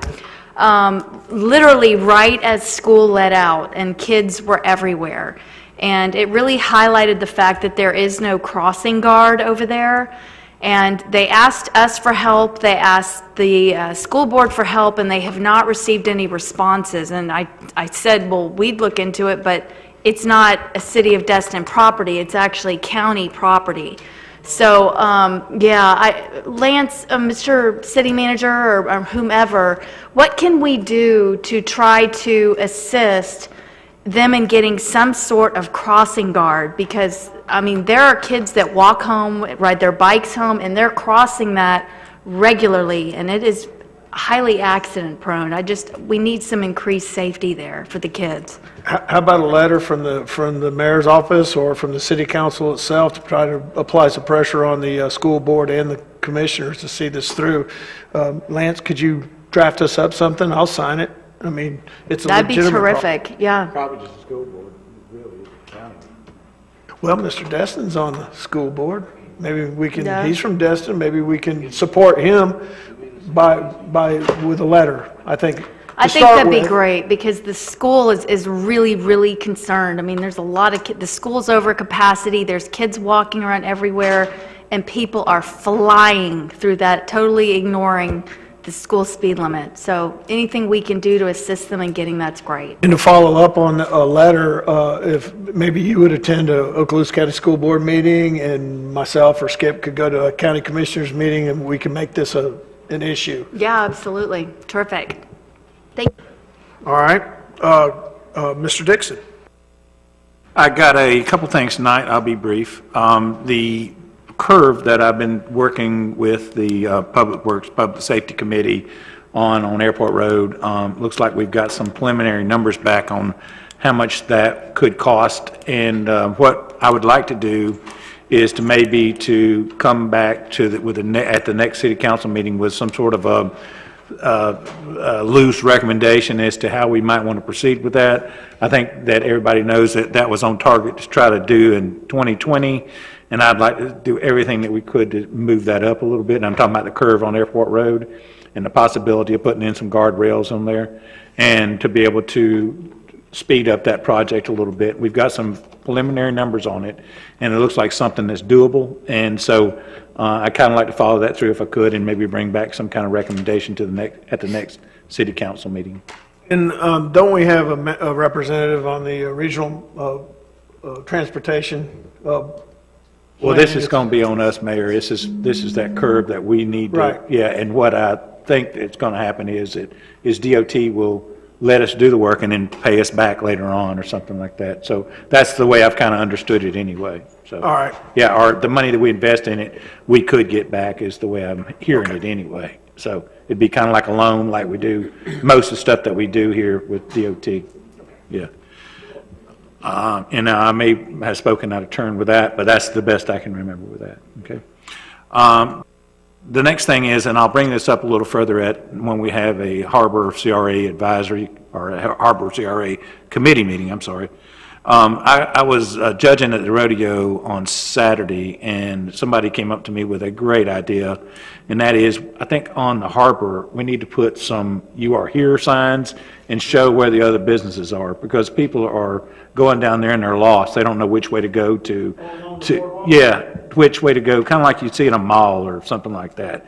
And they don't know which way to go for the different businesses that are there. And if we could put something to where they get a general idea, and I'm just thinking of 5 or 6 signs that would be strategically located on the harbor boardwalk someplace that would give people an idea about where the businesses are, I think would help us a lot down there. And so that's something I'll bring up at the Harbor CRA meeting whenever we come to that point. Tuffy, are we going to put the gerbil ball on the sign? The what? The gerbil ball? Yeah. Make sure that's in there. And that sounds like something that we get our Tourist Development Council representative to fund us with that money. He's not here tonight, but we'll task him with that. We'll see if we can get him to work on it. I can't imagine this being a whole bunch of money, but it could, I think it would be something good for the harbor to look nice and give the tourists an idea where they are. So, thank you, Mr. Dixon. Mr. Oberdeer. I do have just one item, and I actually put it on there because I think we need to talk about it a little bit and maybe get some impressions from my fellow council members here, since I can't call you and talk to you except here. So this half-cent sales tax that we're going to be voting on November 8th, and some of us are going to vote on it before that if you got an absentee ballot or a mail-in ballot. But the half-cent sales tax, a while back, we went ahead and sent a letter to the county and supported that half-cent sales tax. The county has come up with some pretty generalized, although theirs is a little bit more specific, on how they're going to spend that money that's going to be raised by the half-cent sales tax. The city of Destin is going to get about $10 million over 10 years, and I'm just wondering what the feeling is of the council on how we're going to spend that money. And I think I had some brief discussions with the former city manager before she left, that we would spend it on stormwater improvements, and we would spend it on some things to take care of the infrastructure on the streets and on the sidewalks, and maybe even some things on undergrounding some of the utilities. But I wasn't sure if we really had anything clear in our minds of what we were going to do with that money, or if we're basically, I think what they're looking at, and I know you probably read in the newspaper that we were getting beat up pretty bad because we didn't have a list of what we were going to do with this money. And so if you're a citizen of Destin and you're going to vote, and I know what they're sitting out there saying, well then, why would I give them that half-cent sales tax, give them $10 million, and just, I got to trust them that they're going to do the right thing with that money?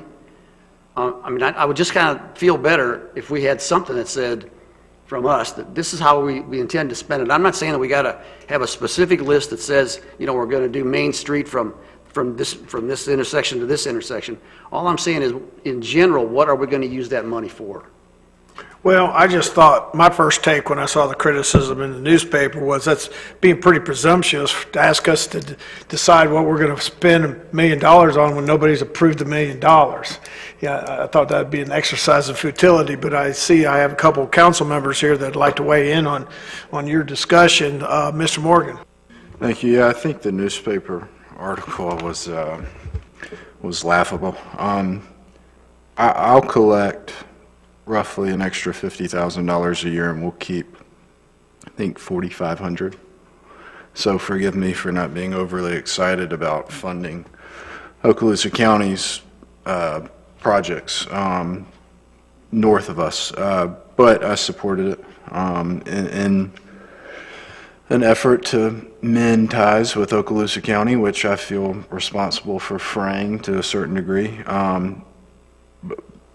And I know some of these projects will be good for the county as a whole, which will be good for the city of Destin. But the fact of the matter is, I think it's the county's job, and really the Destin Chamber of Commerce, who has been outspoken in their support of it, to sell this to the Destin public in a sense that we're not getting back our fair share in this community. That's just numbers. And that being said, how are the county's projects housed? We're not getting the lion's share of this money, even though we're paying the lion's share into it. $10 million is not much relative to how much money the city of Destin is going to generate with this tax. So how is the bulk of that money, which is not coming to Destin, going to support our community? And so I would like to see the pitch. And we've seen overtures from the county commission that they're going to take care of some Stallman Avenue intersection improvements. some stuff on Commons Drive. And Sheriff Department, which helps everyone, and I'm in full support of that. And so I think those are going to be more effective than, but for me personally, I mean, if you've paid attention to this council over the past couple of years, and I think you can see where our priorities are, and it's stormwater and undergrounding utilities, I think would be a really big discussion we'd have if this money is approved. So that's where I would generate my focus. You know, that said, we have a long list of capital projects that are not funded every year, so it won't be hard for us to find ways to spend this money well. It's a simple matter of saying, Bragg, what didn't we get on the budget this year? That's been waiting for a couple of years, so you just pull those projects and we could get that list next week if, you know, the newspaper thinks that the people are really demanding it, and from what I've gauged is they're not. I don't see, I haven't had a lot of members of the public demand to see what we're going to spend this money on. I think it was over-exaggerated, the article. Thank you, Ms. Morgan. Ms. Ramswell. Thanks. I won't repeat much of what you said, even though we were thinking totally along the same lines. But one of my first thoughts was, I know every time the budget comes around or we start talking about things that the city needs, David Campbell has a multi-page list of capital projects that we don't have the money to fund that we need to fund. So, you know, I saw the article and I'm like, are you kidding? We don't have things to fund? Have you been at a meeting where we've looked at the sheet, millions and millions of dollars? So we certainly have plenty of items that we need to fund and can utilize this money. You're absolutely correct. Mr. Dixon? Yeah, I was just going to say, I thought we had this discussion, to be honest with you, 8-9 months ago. Stormwater was what we were going to use the money for, and that was from our discussions up here of what we would do with the money, and that's been a long time ago. But I do know that we might not have wrote a list, but we did say that we would put this money towards stormwater improvements. I do remember that. Thank you, sir. Appreciate you going to that meeting, Skip, and representing the city. And I think the council pretty much has weighed in the fact that sales tax is set aside for infrastructure and stormwater needs countywide, and the city's going to follow suit because we have plenty of needs ourselves. So we'll just leave it at that. Councilmember Marler? Thank you, Mayor. Y'all ought to be thankful I pared this down to a couple of paragraphs instead of a whole bunch of pages I had originally.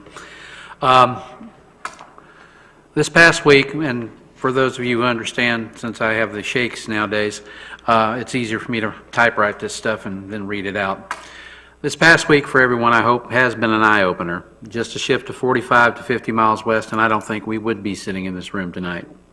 I would applaud all the businesses, first responders, the city staff, officials, city and county, volunteers, churches, and anyone else that I have left out who have stepped up to help in the recovery efforts.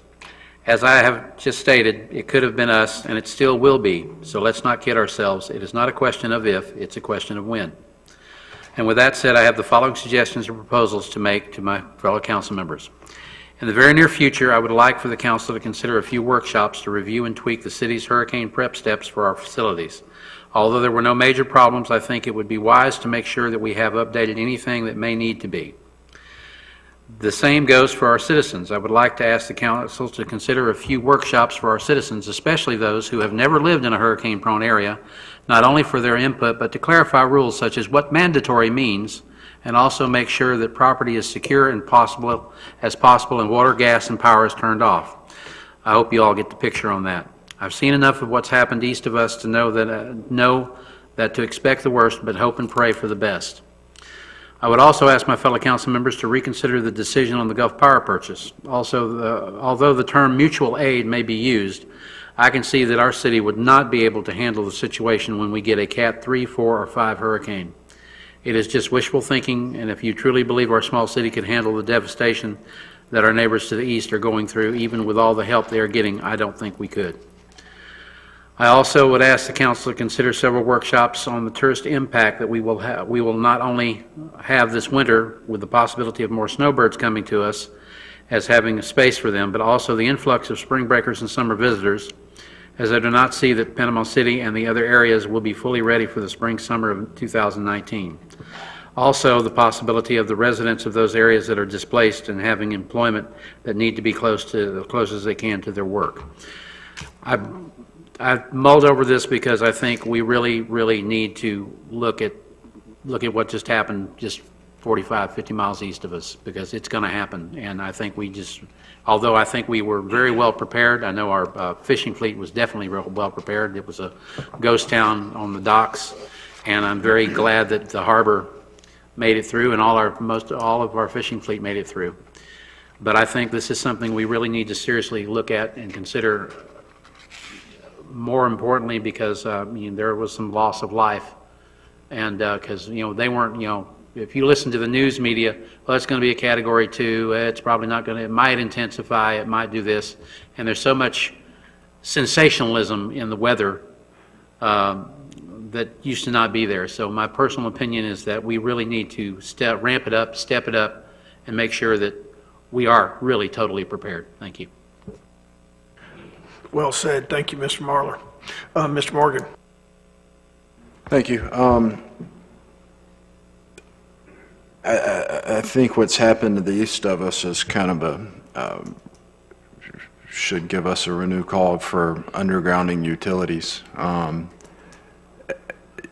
These people will be without power for a very long time, and underground utilities would certainly prevent some of those extended power outages. And, whether it's with the sales tax money, franchise fee, or continuing down the road we are with Gulf Power and their kind of unwillingness to underground our utilities, I just think it's a wake-up call in that regard.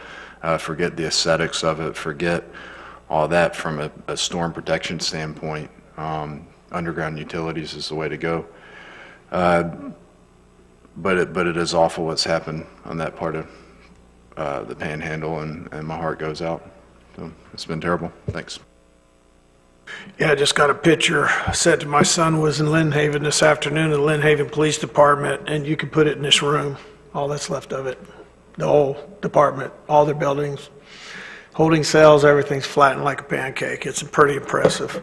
The only thing I have tonight is just a brief initiative update on the beach access initiative that you entrusted to me. Myself and Jeff Burns and Kim Kopp have met with various landowners. We've identified 4 pieces of property that have willing sellers.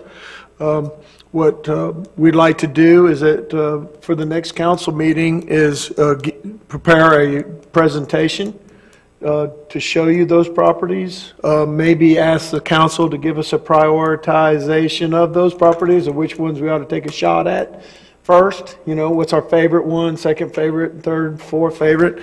And then at that time, we'll ask you to legislate for us to continue to actually begin the negotiation aspect of it, of offers and counter offers and stuff like that, and then begin that process.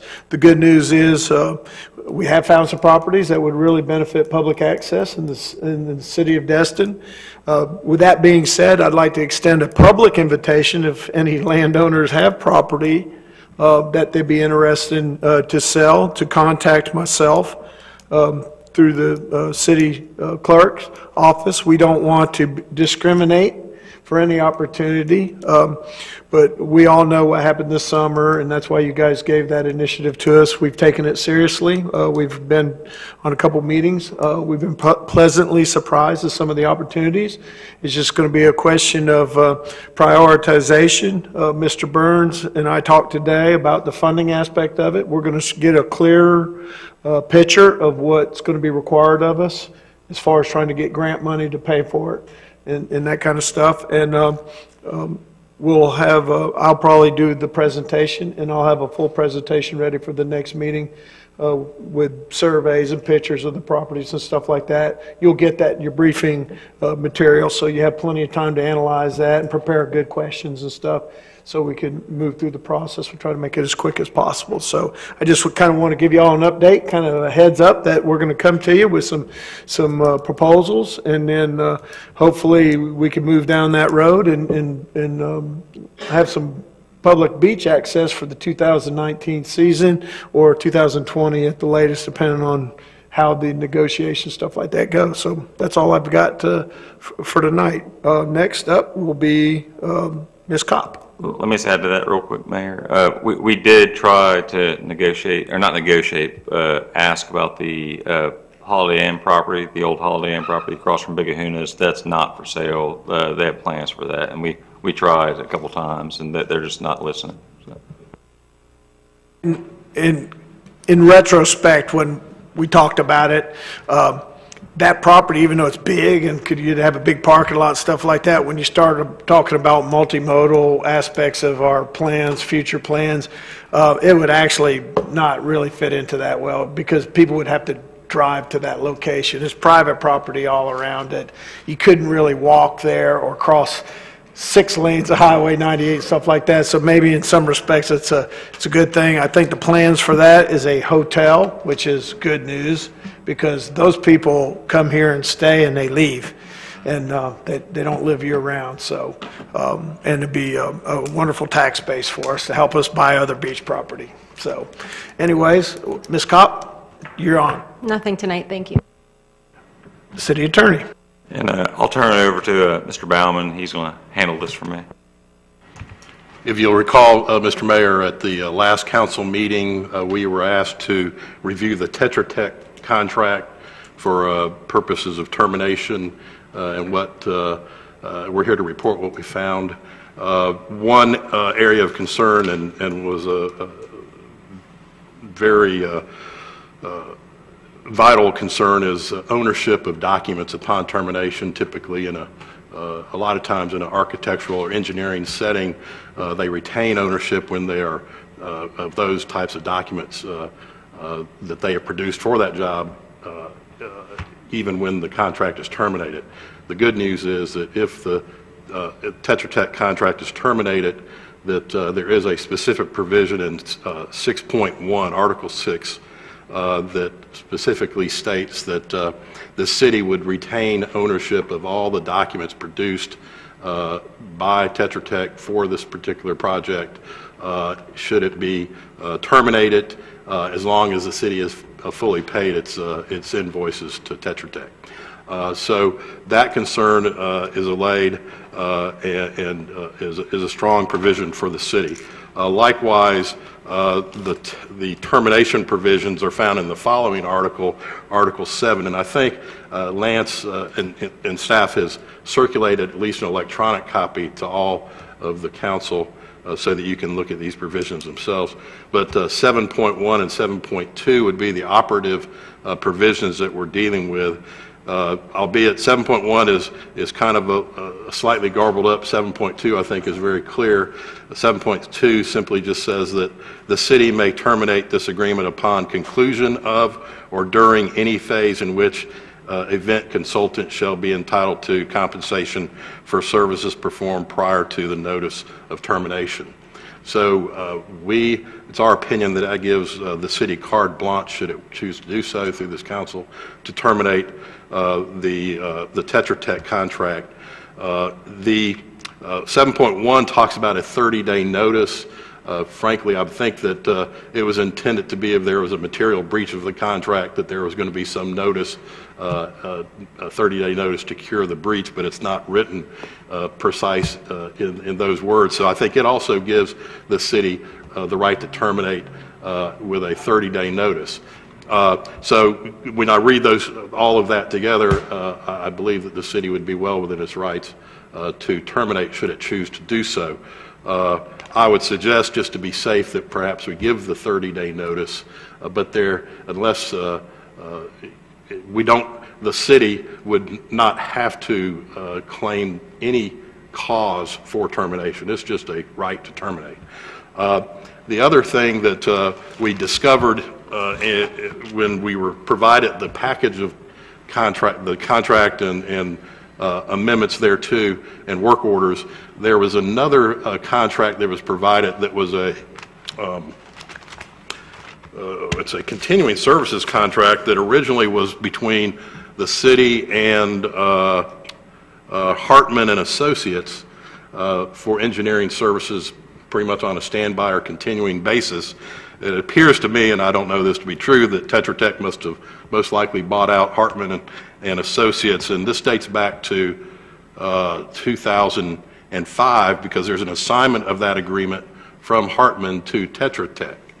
I don't know, and I don't know if, Lance, if you've been able to determine if there are any ongoing projects at this point regarding that contract.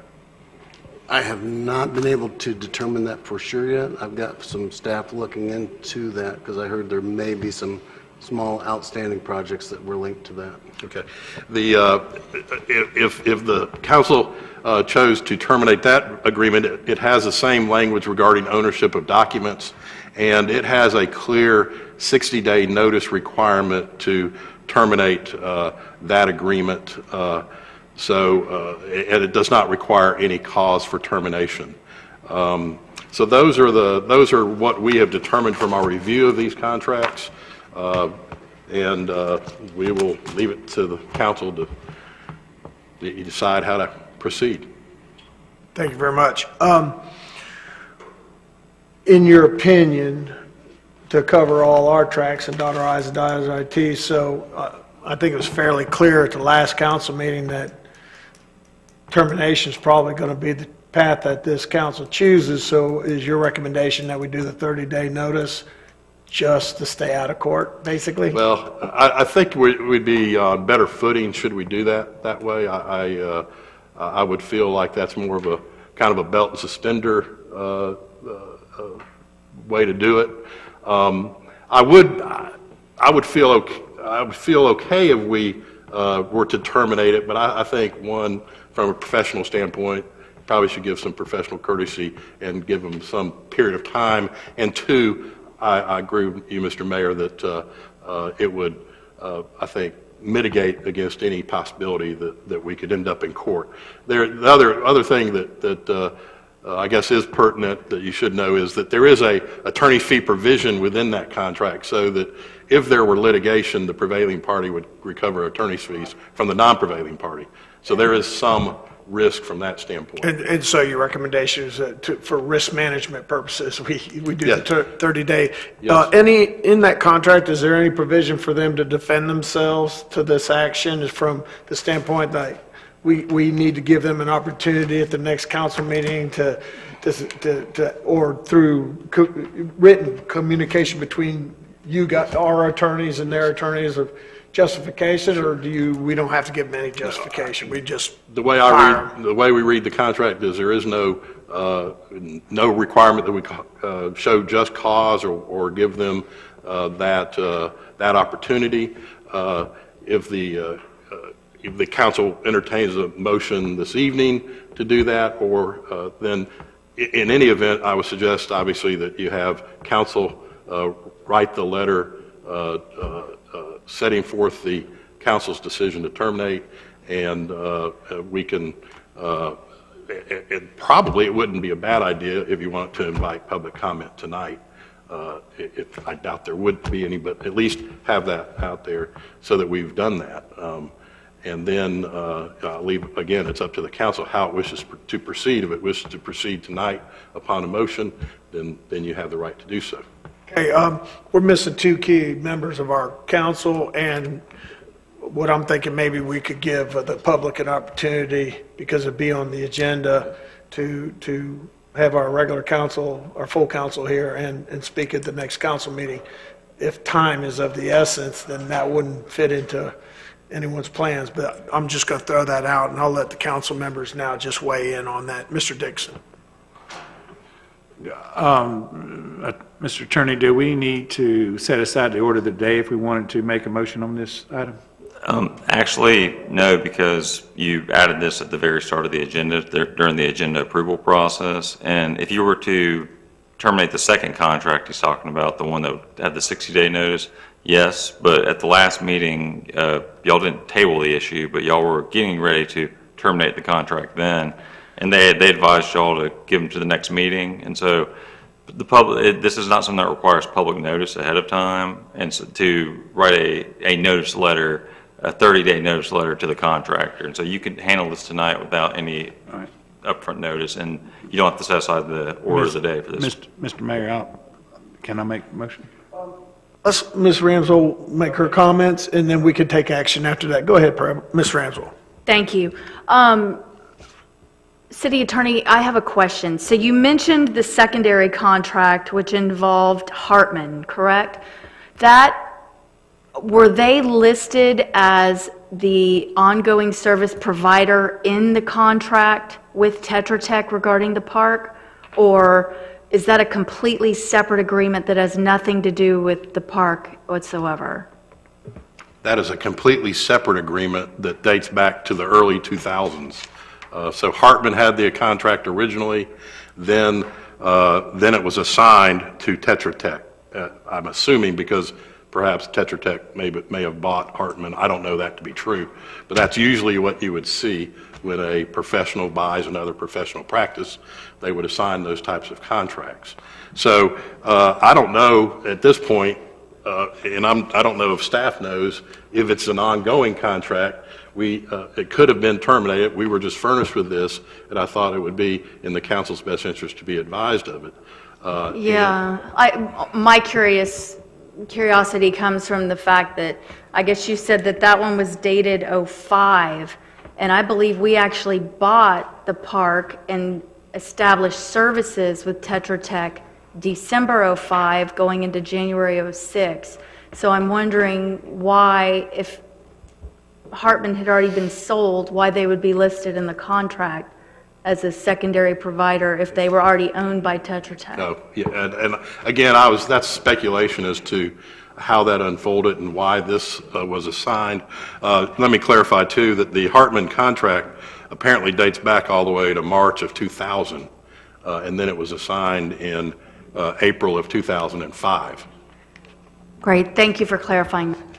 And regarding that contract, I would give it to the next meeting to allow staff to kind of audit the situation, see if Tetra Tech's actually doing any work currently under that contract before we all make a decision on that one. The secondary contract. ongoing, okay. Yeah, and I would echo that comment that we really need to get our arms wrapped around, are there any ongoing services being performed under that contract? If so, what they are. And that should hopefully give staff opportunity to do so. Go ahead, Mr. Marler. Mr. Dixon, was your intention to make a motion to terminate or to table it to the next meeting? No, my motion was going to be to terminate the contract for the Leonard Destin Park and not go into the continuous services contract tonight. Okay. If you don't mind, the verbiage would be to direct the city attorney to write a notice letter of termination. I would ask you if you would wait until we have the other two council members, because I know that Mr. Braden was very vocal about this situation, and I think I'd like to have him and Mr. Destin weigh in and take the attorney's recommendation to hold off till the next meeting. Did the attorney recommend holding off to the next meeting for this, on the second one? Mr. Braden was pretty clear at the last meeting, but he might change his mind, I guess. So I'm going to just make the motion, and if they don't want to vote on it, they don't vote, if that's okay. I got two people that want to weigh in. Just stand by, though. I'm not recommending that you don't make a motion. City Manager, Lance? I was just going to say that Tetra Tech did buy Hartman out when Hartman was the continuing services contractor. I don't think that there are any outstanding projects that are under that contract, but I would appreciate at least another couple of weeks just to make sure to clear that part of it out. Mr. Oberdeer. Okay, the only thing I guess I still have a question about, and I kind of remembered that when Rodney kind of talked to the city engineer and asked him if he could finish this project, and we kind of got a half yes, if I could phrase it that way.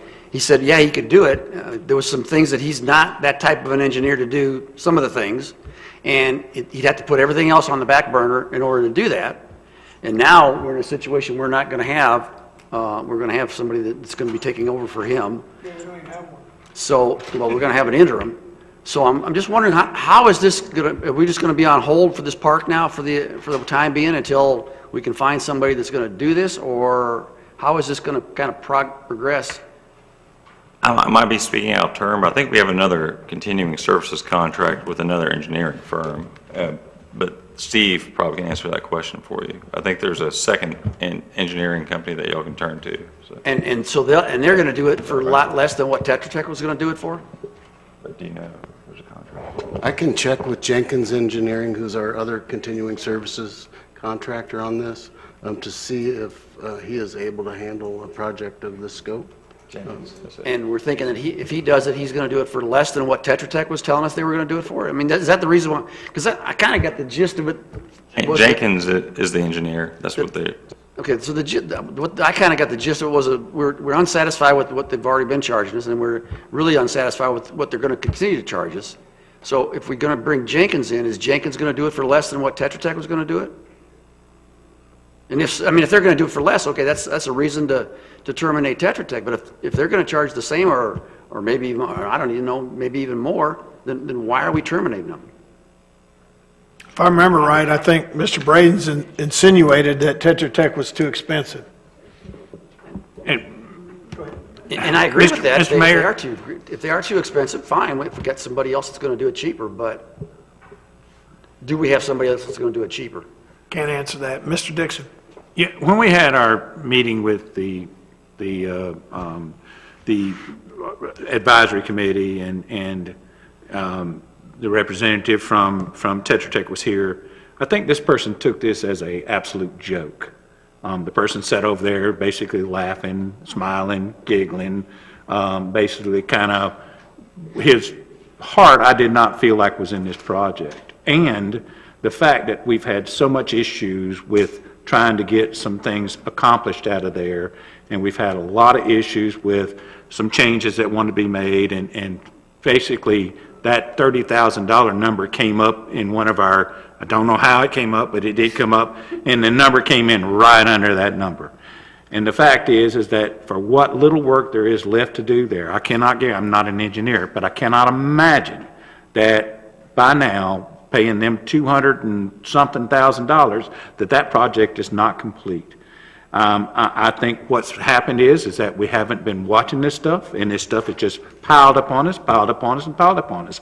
And I'm not saying anything negative about staff or anything else. I'm saying this is exactly what happened. And the fact is that when we come to them and say, okay, look, this is the minor changes that we want to make, and then they know by the minutes or by watching their meeting or whatever, exactly how much they could charge us, I think that basically they took advantage of that. And the fact that their presentation at this meeting that we had a couple of months ago, in my opinion, was inexcusable. And so, you know, can I make my motion? Okay. I'd like to make my motion that we would give Tetra Tech 30-day notice that we intend to cancel their contract concerning Leonard Destin Park. Royal Melvin Park, right? Sorry. Royal Melvin Park, I'm sorry. I'm sorry. I have a correct motion, and I have a second. Is that right, Mr. Ramsdell? Yes. And we have a second. Any further discussion? Mayor, is the part about directing the city attorney to write the letter, is that part of it? Isn't that what you said? That would be to provide the 30-day notice, yes. The city attorney would write the letter. Okay. Yeah. Is that correct, Jeff? Is that what you wanted? That's the intent. That's what you wanted to say? It typically, I won't go into it, but given the current situation, city, it makes sense for the city attorneys to do it, the letters. I need to make that part of the motion, I will, but, yeah. Okay, Let's do that. To have the city attorney write the letter to Tetra Tech, give them a 30-day notice per the contract. We intend to not use them for the park. So. All right, so we had a substitute motion. Is that okay with you, Ms. Ramswell? Yes. The second approves it. Seeing any further discussion, let's vote.